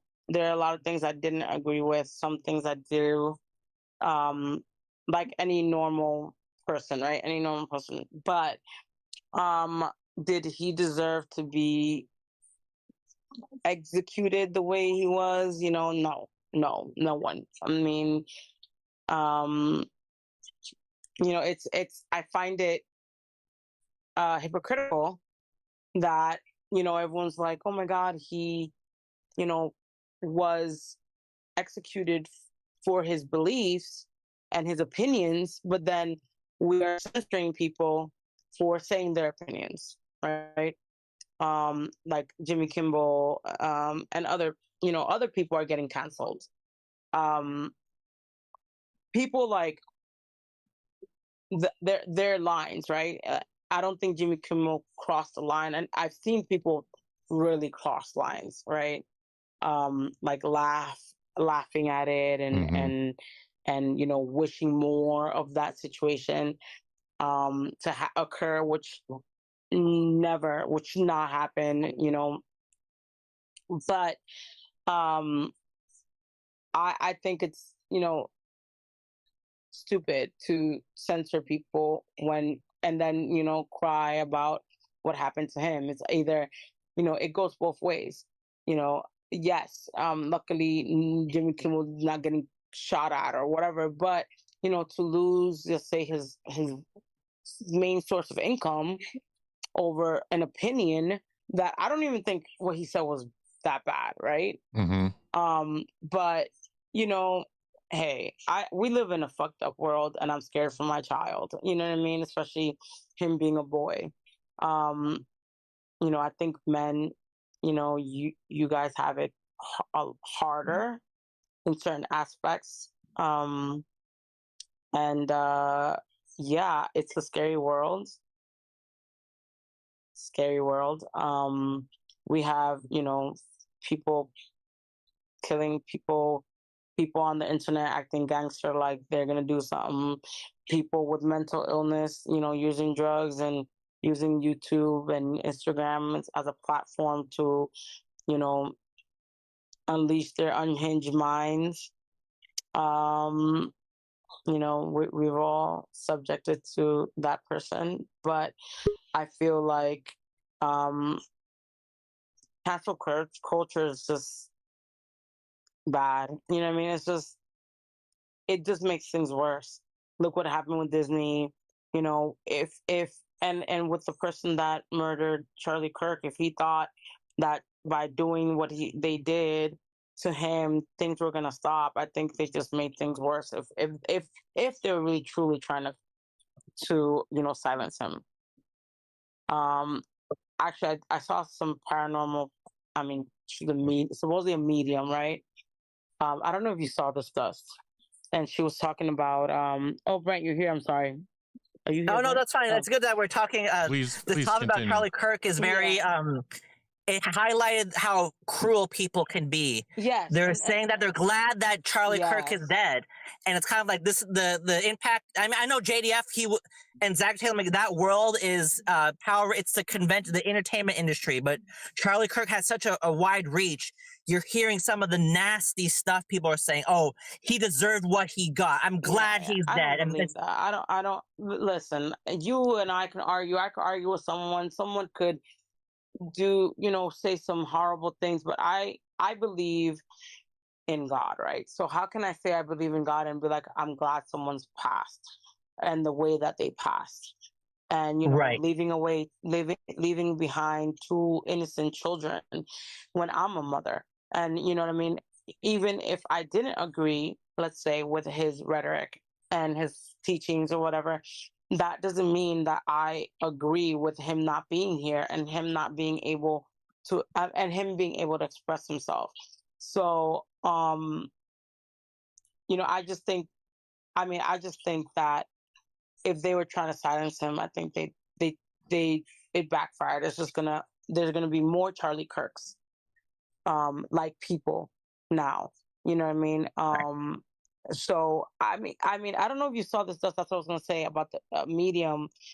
She was saying that the person accused of his killing wasn't really the person that killed him, and that it was a message or something like it. Wait, a psychic said that? It was like a psychic. I think that's what, or like, I have to go back to it. I have to go back to my YouTube thing. Send it to me. They were saying, if you find it. I think it was saying like something about it was done for another purpose, and that it wasn't the person being accused of, you know, murdering him wasn't the real murderer. Send it to me and I can rip it apart in my next live stream. Yeah, because I don't. I mean, have you seen like people talk to the spirit boxes and stuff? I was gonna do that, but I'm like, I'll wait a little bit. I needed to cover him. I've seen someone like say that they talked to Jason. Yeah, I want to do. See, I needed to cover this Chip Coffey thing because I did that video and all that stuff erupted on Facebook. I'm like, oh, now I'm doing a live stream. I got you guys. Like, I'm gonna cover this. But anyways, yeah, I want to do a live stream where I cover. Someone does a spirit box for JDF. Someone does a spirit box for Charlie Kirk, and I think it's stupid. The spirit box, I don't think that thing works. Okay, like I believe that you could communicate. Do I believe certain things? No, like I don't believe 100%. Like using, I can tell you, I believe in the Ouija board 100%. The Ouija board does work. Don't use it. Also, I used it once and never. I was traumatized. Never again. I also like use an EMF recorder or audio recorder. You can do that. You can use an EMF meter for basic yes or no questions. But it's just like that spirit box, because what the spirit box does is, guys, it scans through AM or FM frequencies, right? And then it picks words. Mm-hmm. Now, if Charlie Kirk was assassinated, what name are you going to hear like crazy on the radio? You're going to hear Charlie Kirk. Exactly. Like, you're going to hear his name. You're going to hear shooting and shot. And so you're going to pick that up on the damn spirit box. So it's like, I don't trust it, but I would like to cover that in a live stream. Maybe I'll do that this weekend or something. I don't know who's streaming. I'll see what the lineup is, who's streaming, who's not, and maybe I'll try and squeeze in an afternoon and just cover that stuff. It'd be kind of interesting. Yeah, I mean, it's a sad situation, right? It's a sad situation. I feel like you can't be insensitive to someone losing their life, right? I feel. I mean, don't get me wrong. If someone's like a mass murderer or something like that, I don't know if I would feel bad either. You know, like I don't know if I would feel anything, but like, because people could talk. Frank could say whatever he want. I could say whatever he want. Words are just words, right? But now it turned off, baby. I'm so sorry. But like, to murder a man that had 2 young babies, you know, and all that is just, I just don't agree with it. I mean, I don't have to agree with what he says. Yes, baby. Sorry, guys. 1 second. Would you buy a spirit box, Dust? I've had one. I no longer have it. There's a reason. Like, I'm like, no. Right. I mean, spirit bomb, spirit box. Brent, do you believe in spirits? Yeah. What do you believe in? Do you believe in the paranormal? Spirit. I mean, not really. I mean, I agree with like karma, like what goes around comes around, but not like specific spirits that you could talk to. I mean, but they do exist. The mediums, they are legit. A lot of them are fake, yeah. but they are legitimate. I know one psychic. I know one psychic that is 100% legit. Justin Chase Mullins, look him up. He does charge for readings, but let me tell you something. Like, you know, that video, that tarot card reader dude, ain't nothing like that. This dude will give you specific stuff, like really specific stuff about you and about your future. Right. I've met some of them like that. Some of them are more detailed than others, but they do exist. They are real. Now, a lot of them are fake, so you have to be careful. But, you know, well, I mean, my culture, we believe in a lot of that, right? And we don't. I mean, I'll say this, right? I have gotten my tarot read, and I'm, you know, and stuff like that. But like, we have different cards that they use for readings. I mean, there's different things, like at least in the Caribbean, like there are cards. Some people read your coffee. Some people read your like cigar smoke. It's just like a lot of different things, and I've experienced a lot of it. And some of it, I can tell you like is legit, but then some of the things I'd be like, no, right? I'd be like, no. But then again, thus I've already told you, I've experienced a lot of. I feel supernatural things. I believe that there is supernatural stuff, and I believe in other planes, and there are other planes that could cross with ours. I believe in a lot of that stuff, I guess. But I believe obviously God is the higher power, but I believe that just like there's good stuff, baby, can you stop? Just like there's good stuff, there's bad stuff. Yep. There's angels, there's demons, there's spirits, there's everything in between. I don't investigate for a reason. So I'll talk about it, but as far as working in the field, maybe some light stuff, but it's been years. But I got no problem talking about it and covering paranormal stories. So let's see. Dust, do you think Huff Paranormal is fake? So Huff Paranormal, I can't. You do know that Huff Paranormal is beefing with like a lot of people that I'm friends with right now. I'm not going to comment because, and the reason is, you can look at a lot of paranormal evidence and you can say, like, you can say, oh, I don't believe this, or oh, I can debunk this. You know, paranormal evidence is subjective. You know, you can't, because you can't 100% prove factually about the paranormal. So I'm gonna give Huff Paranormal a pass, and because I know that, like, if people were because people have cherry picked my evidence, my team's evidence before, and it's part of the game, you know. But I know Huff Paranormal. I've watched their stuff. Go check them out. And decide for yourself. That's the best thing. Like in the paranormal, I mean, be careful, but the best way for you to know about the paranormal and spirits and everything, the best thing is your own experiences. That's the one thing I'll always say. Just be careful, because you don't want to have some really, really nasty stuff happen. So I would say find a group that you trust. Let's see, you know, Brent is still banned till next year. Yeah, on Henry's channel, yeah. See, this is the thing. Like, people bring it up, and I never mentioned that explicitly on your channel unless it's brought up. So for people, I know there's people arguing. It's kind of like, why do people care? Still care about it, you know?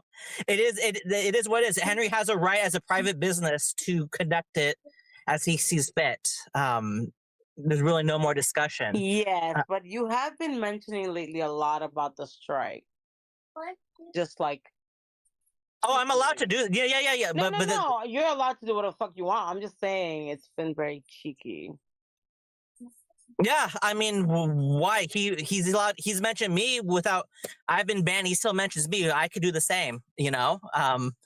And that strike that you brought up, Blake knows about it apparently.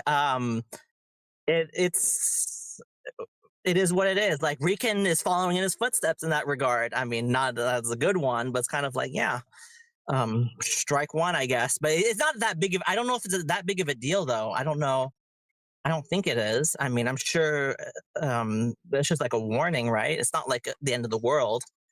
I don't know. It's not that big of a deal, but yeah. I mean, a strike it goes away after a while as long as you don't get multiple strikes. Right. Within the time period. Right. I mean, it's kind of like, yeah, he got a strike. I just find it, how did that person even find? How did you know about the strike? How did I know about the strike? So it's basic. Henry does. If I were to go to Henry and say, Henry, please remove that video, he's not going to remove it. So when I saw that video gone, I was like, oh, wow. It's gone. Where is it?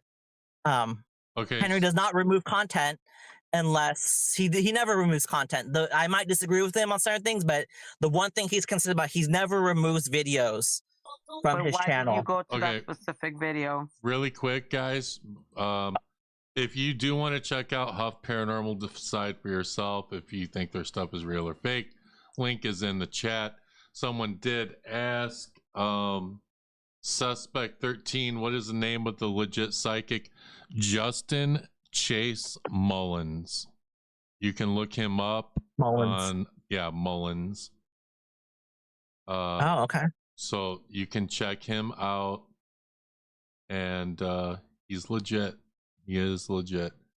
He gets a lot of traffic, so obviously you'll have to schedule a reading. You can do like phone readings are pretty expensive. You can do readings by email, but I guarantee you that it's accurate.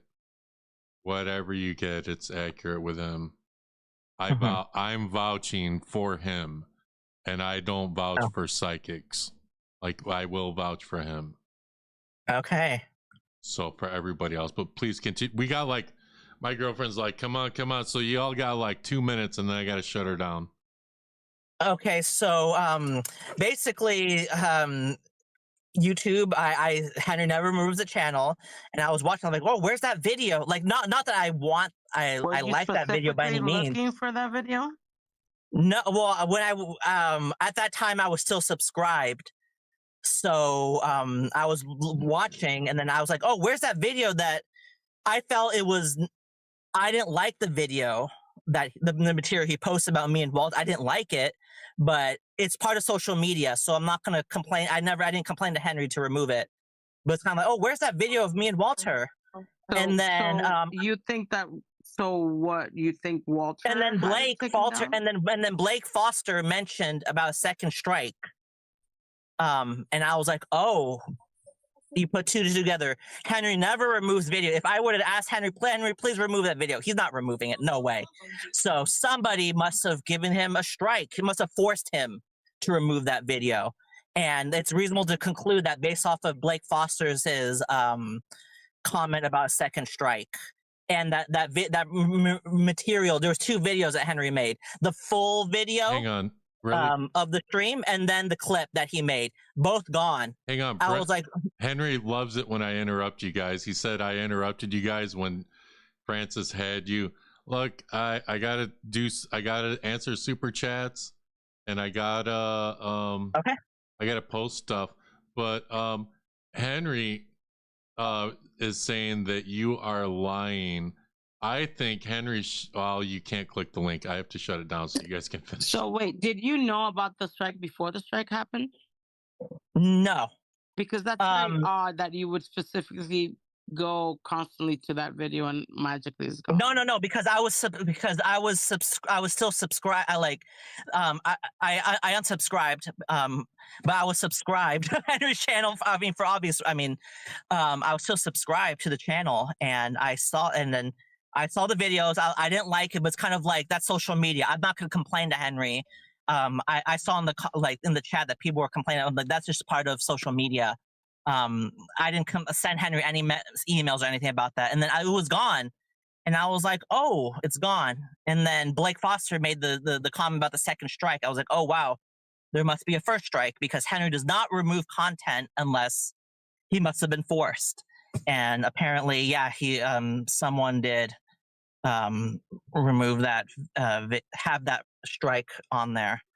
And it's not I don't think it's that big of a deal, though. I mean, you mention it a lot for it not being a big deal, though. No, for Henry, like for Ray stream, you mentioned. No, yeah, because Rican got the strike, and I made a comment because it's kind of like, oh, Rican is obsessed with Henry, to the point that he's getting a strike as well. I was like, I made that cheeky comment. Yes, I did, because it's kind of like Rican seems very obsessed with Henry, and now he has a strike too. Kind of funny. So it's kind of like did you tell Walter about the video being on Henry's channel? No, I did not. Are you I did lying, not. Brent? I'm not lying. Yeah, because that's not my video. That's not I cannot do that. Someone apparently was. So why would you go watch the video 7 days after if you had already seen it? Like a few days after, I guess. Why do I need to see the video? I saw that because I was there. Why do I need to see the video? Why would I need to see it? It doesn't make sense. I did watch it. What I'm saying is, if you were subscribed and you saw it probably when it was posted, so you went back at it again to check it was still there. Oh, I saw the video, and then I was like, oh, and then people were I was getting messages about it from people because they objected to it because they made AI of me and Walter kissing, and people objected to that. So they messaged me. I'm like, this is that stream. Yeah, someone made AI of me and Walter kissing, and it looked very real. And they were like, Brent, you should. I'm like, I can't do anything about this. Henry has the right to make content. You can't. This is part of social media. I take a risk when I go to these conventions. People are recording.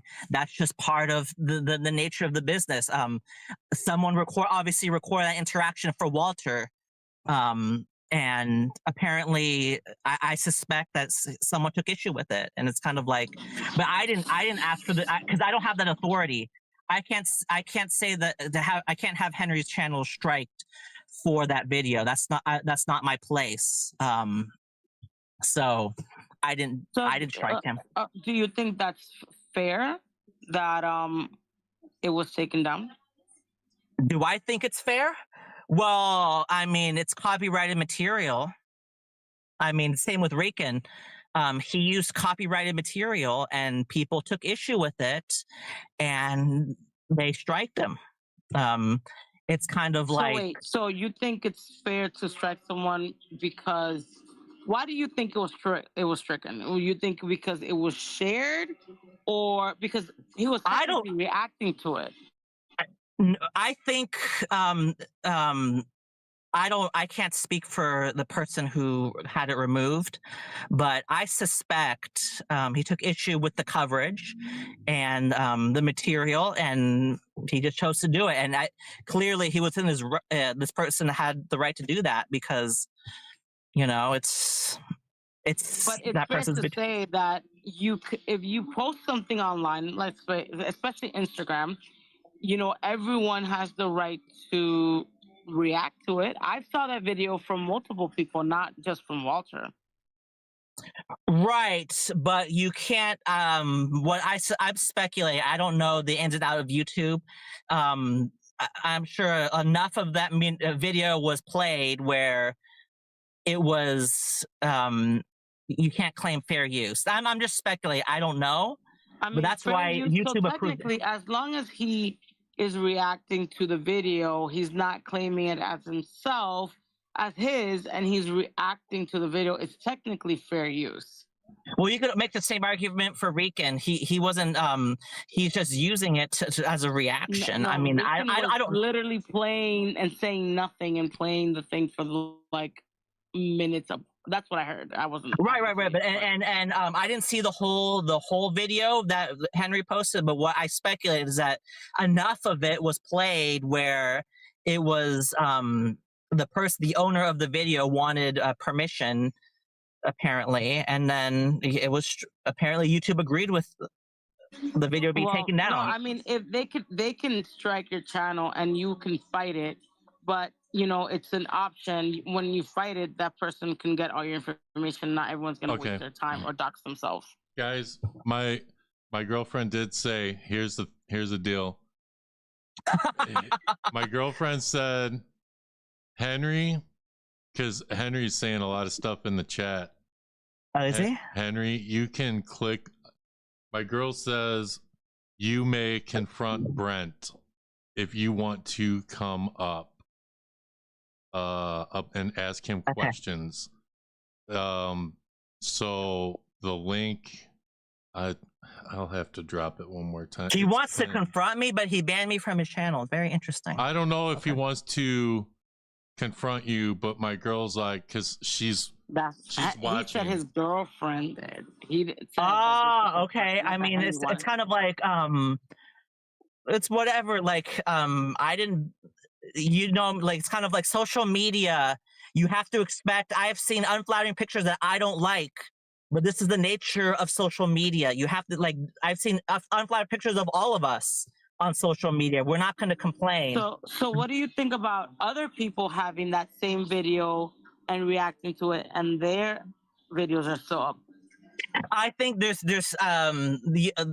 discretion to be used. A lot of people were more upset than I was about how that material was being used. It was being used they made AI art of me and Walter kissing. That material, that video was used to make AI art of me and Walter kissing. And I disagree with that. But again, I feel I have the quote unquote resilience to tolerate that objectionable material, but other people felt differently. So they have the right to. I mean, I wouldn't if it was me, I would talk to Henry directly before I would do that. I would suspicious that other people have the video up perfectly fine and not Henry. But they weren't making they weren't mocking me. They weren't using it for AI to make AI of me and Walter kissing. Yeah, but they were using it as is not that. A copyright, like if the AI would have been one thing, but a copyright strike is different. Hey, check it out. But Francis, people as a private someone with their material, they have the right to determine how their materials. If they're okay with someone else playing it, they are giving consent. But if they're not okay with Henry using it to make AI art, because he used that material to make AI art. Hey, and you know my stance on AI art. I object to AI art. Hey, let me interject. Yeah, but Henry played it on his channel. Let me interject. And hang on. I don't agree with it, but it's kind of like it's social media. Can you guys hear me? Okay. So Henry did say, I will never be on a stream with Brent as long as I have air in my lungs. You know, Henry, you did in fact say that about Recon. I'm gonna call you out. Recon is and I do have a $5 super chat from KOU. Nothing wrong with a peck between mates, mate. I wonder though, did it bother you or Walter more to fuel the strike? Did it bother me? Look, this is very nuanced. Did I like the coverage? Absolutely not.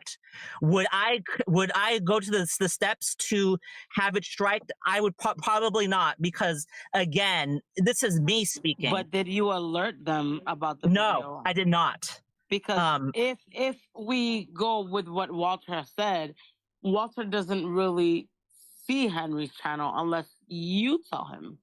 about Henry's channel. But Francis, there are other people watching besides me that are friends with Walter. That's just the nature. Like, well, I'm not the only one. And I will say, I don't have even if I wanted to have that video taken down, I don't have that authority, and I did not alert anybody because I'm just I didn't alert anybody. Advocate here. I'm not accusing you of anything. I'm just right. It's kind of like, and I've been on that channel many times where there's unflattering pictures of me, but even Henry admits that I take it because, again, I understand the nature of social media. They've made unflattering pictures. There's unflattering pictures of you on social media, me, even Francis. And it's kind of like, this is the nature of social media. What do you mean unflattering? I look sexy in those pictures. I don't know what you're talking about. Well, okay, if that's what you think. But other people find it, it's not in the best light. They're made to poke fun. And that is part of social media. But we're not the only ones watching Henry's channel. There are other people watching.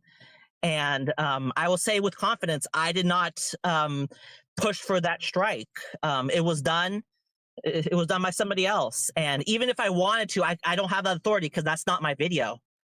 Even though I'm in it, that's not my video. And it's just kind of like, do I object to the material? Absolutely. But it's kind of like, other people will take it differently, and they chose to act however they wanted to act. Because I've been made fun of on that channel many times, and I never once said, Henry, take that down. That's not, because you go on social media with certain expectations, and the kissing picture, I didn't like it, but I didn't complain to Henry or anything. It was shocking when it went away. So that's all I have to say about that. I mean. All right, Henry, I'm giving you last call, last chance to go at Brent. Last chance. He doesn't want to. I mean, that's fine. I mean, if he thinks I strike I don't have that authority. Because that's not my video. I didn't record it. If it was if it was my recording, I would have a say, but it's not my recording. Do you feel like you and Walter are friends after that interaction? No. Because I've only met, and it would be an insult. It's like saying if Rican gave JDF or Jenna a present, they're not friends because we're not in the trenches. I've never met Walter outside of a con. I cannot say that I'm his friend. You've met JDF outside of a con. You interacted with JDF outside of the context of a convention. So you have more, you could say you are his friend. You've been with him through personal situations. The only time I've met Walter was at a convention. So I am not his friend. I don't know why people say that I'm his friend. I'm not. That would be an insult to people that are actual friends of his. So hopefully that answers your question. And I don't know if because Henry has Rican up all the time, and I have found a lot of what Rican said objectionable. But with me, I guess that's his right. I mean, he has me banned for a reason. Yeah, but Rican is just a crash out, and his crash out is just hilarious. Well, he said some very inappropriate thing, like very objectionable things about taking a picture of his daughter. To me, you would be banned. We're done when you talk like that. That's just me. I got a super chat. Bushido, what is this that is unfolding about Brent being a weasel or wombat and backstabbing Henry in the back? Wombat. Oh yeah, Rican likes to call me a wombat. I don't know. I don't understand it. I don't know what that is about. I don't know, but that's what he likes to call me. And after I criticized him about AI, hang on. He started making suggestions that I somehow I told y'all when you say Rican Ranger, that's when he shows up. He shows up. Yeah, okay. Listen, do not ban Rican from my chat. Do not. All the mods, leave him in there. You can anything that's improper or not, anything that is not cool, you can remove like whatever, but don't ban them. But we need to finish this up because if Henry's not right, because it's like I don't know what time it is where you are, but it seems pretty late. And people are telling you to get off, right? I'm assuming. Yeah, So. I mean, my girl's like, well, either Henry comes up or you end this shit. And Oh, Henry- she's watching. Okay. Yeah, well, so, she's on the couch over there. She's and on that her shit phone. does, women, you want them happy. What is it? Happy wife, happy life. So I mean, Super happy. so Henry not coming up. Okay, then we'll end it here. Yeah. It's your channel, Dust. You choose what you want to do. Brent, I'm gonna email you. Let's set up your watching the live stream so I can prove you wrong. Okay, sure, that's fine. We'll set that up so we don't have to go on Dust's channel. Poor Dust, he has to listen to us argue back and forth. Well, people miss it. I think Dust missed it too. Didn't you miss it, Dust? You know, I did for like the first 45 minutes, and then the rest I'm like, because it goes around. It does. You get reminded that it goes round and round and round and round and round and round. And it's like, y'all just need to go through the videos together. The entire video, yeah. And so that's why I think it would be good. And I would watch on Francis' channel. I'd watch you both. Right. So and I'm okay with Francis getting monetized. She'll make like $5. Reality, you don't have a. But yeah, definitely. Well, don't worry, Brent. I'll split it with you. Split the 250. Oh my god. 250, 250. You know, maybe you could get a slice. Slice of pizza. Yeah, that'd be good. So yeah, so thank you. So we're ending it here, right? We're not waiting. Yeah, until... I'm going to let you guys go, and then I'm gonna finish out the stream. Okay, sure. All right, thank you, Dust. Bye, Brent. Bye, Dust. Bye. See you. You guys take care. All right, bye. I cut him off. All right, guys. Well, that was a great paranormal stream, wasn't it? Yeah. So I'm just like, for real. My girl's like, hey, no Henry. Like, she wanted to see Henry confront Brent about the strike and everything, and it would have been good, but you know, Henry, when he gets his mind set on something, that's just it. But you know, it's just a missed opportunity, because it was definitely something that Henry could have reacted to. Like, it's all content, Henry. Remember, it's easy content. That's my opinion. But let's see. So I'm gonna finish it out. Thank you all so much for joining my stream and all of the support. We didn't have any tech issues, guys. 0 tech issues this time. I'm actually proud of myself. So I want to say thank you to everyone. I will speak on it when I go live. I believe Henry's going live like Wednesday or Thursday or something. I don't know. But it should be soon. But thank you all for watching. I gotta shut it down. Y'all know what time it is for me. I don't have time for Discord tonight, guys. So thank you all. I'll do another paranormal stream and cover those ghost box sessions probably in the next week. So y'all take care and have a great night.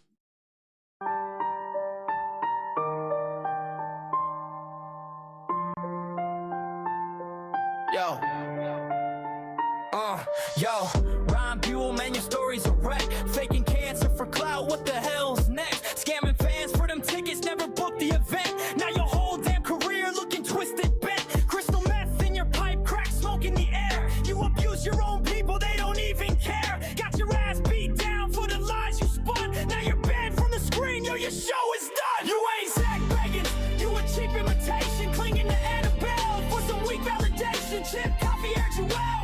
Truth and rotation, your life's a sad ghost. No resurrection, you ain't Zach Bagans, you a cheap imitation.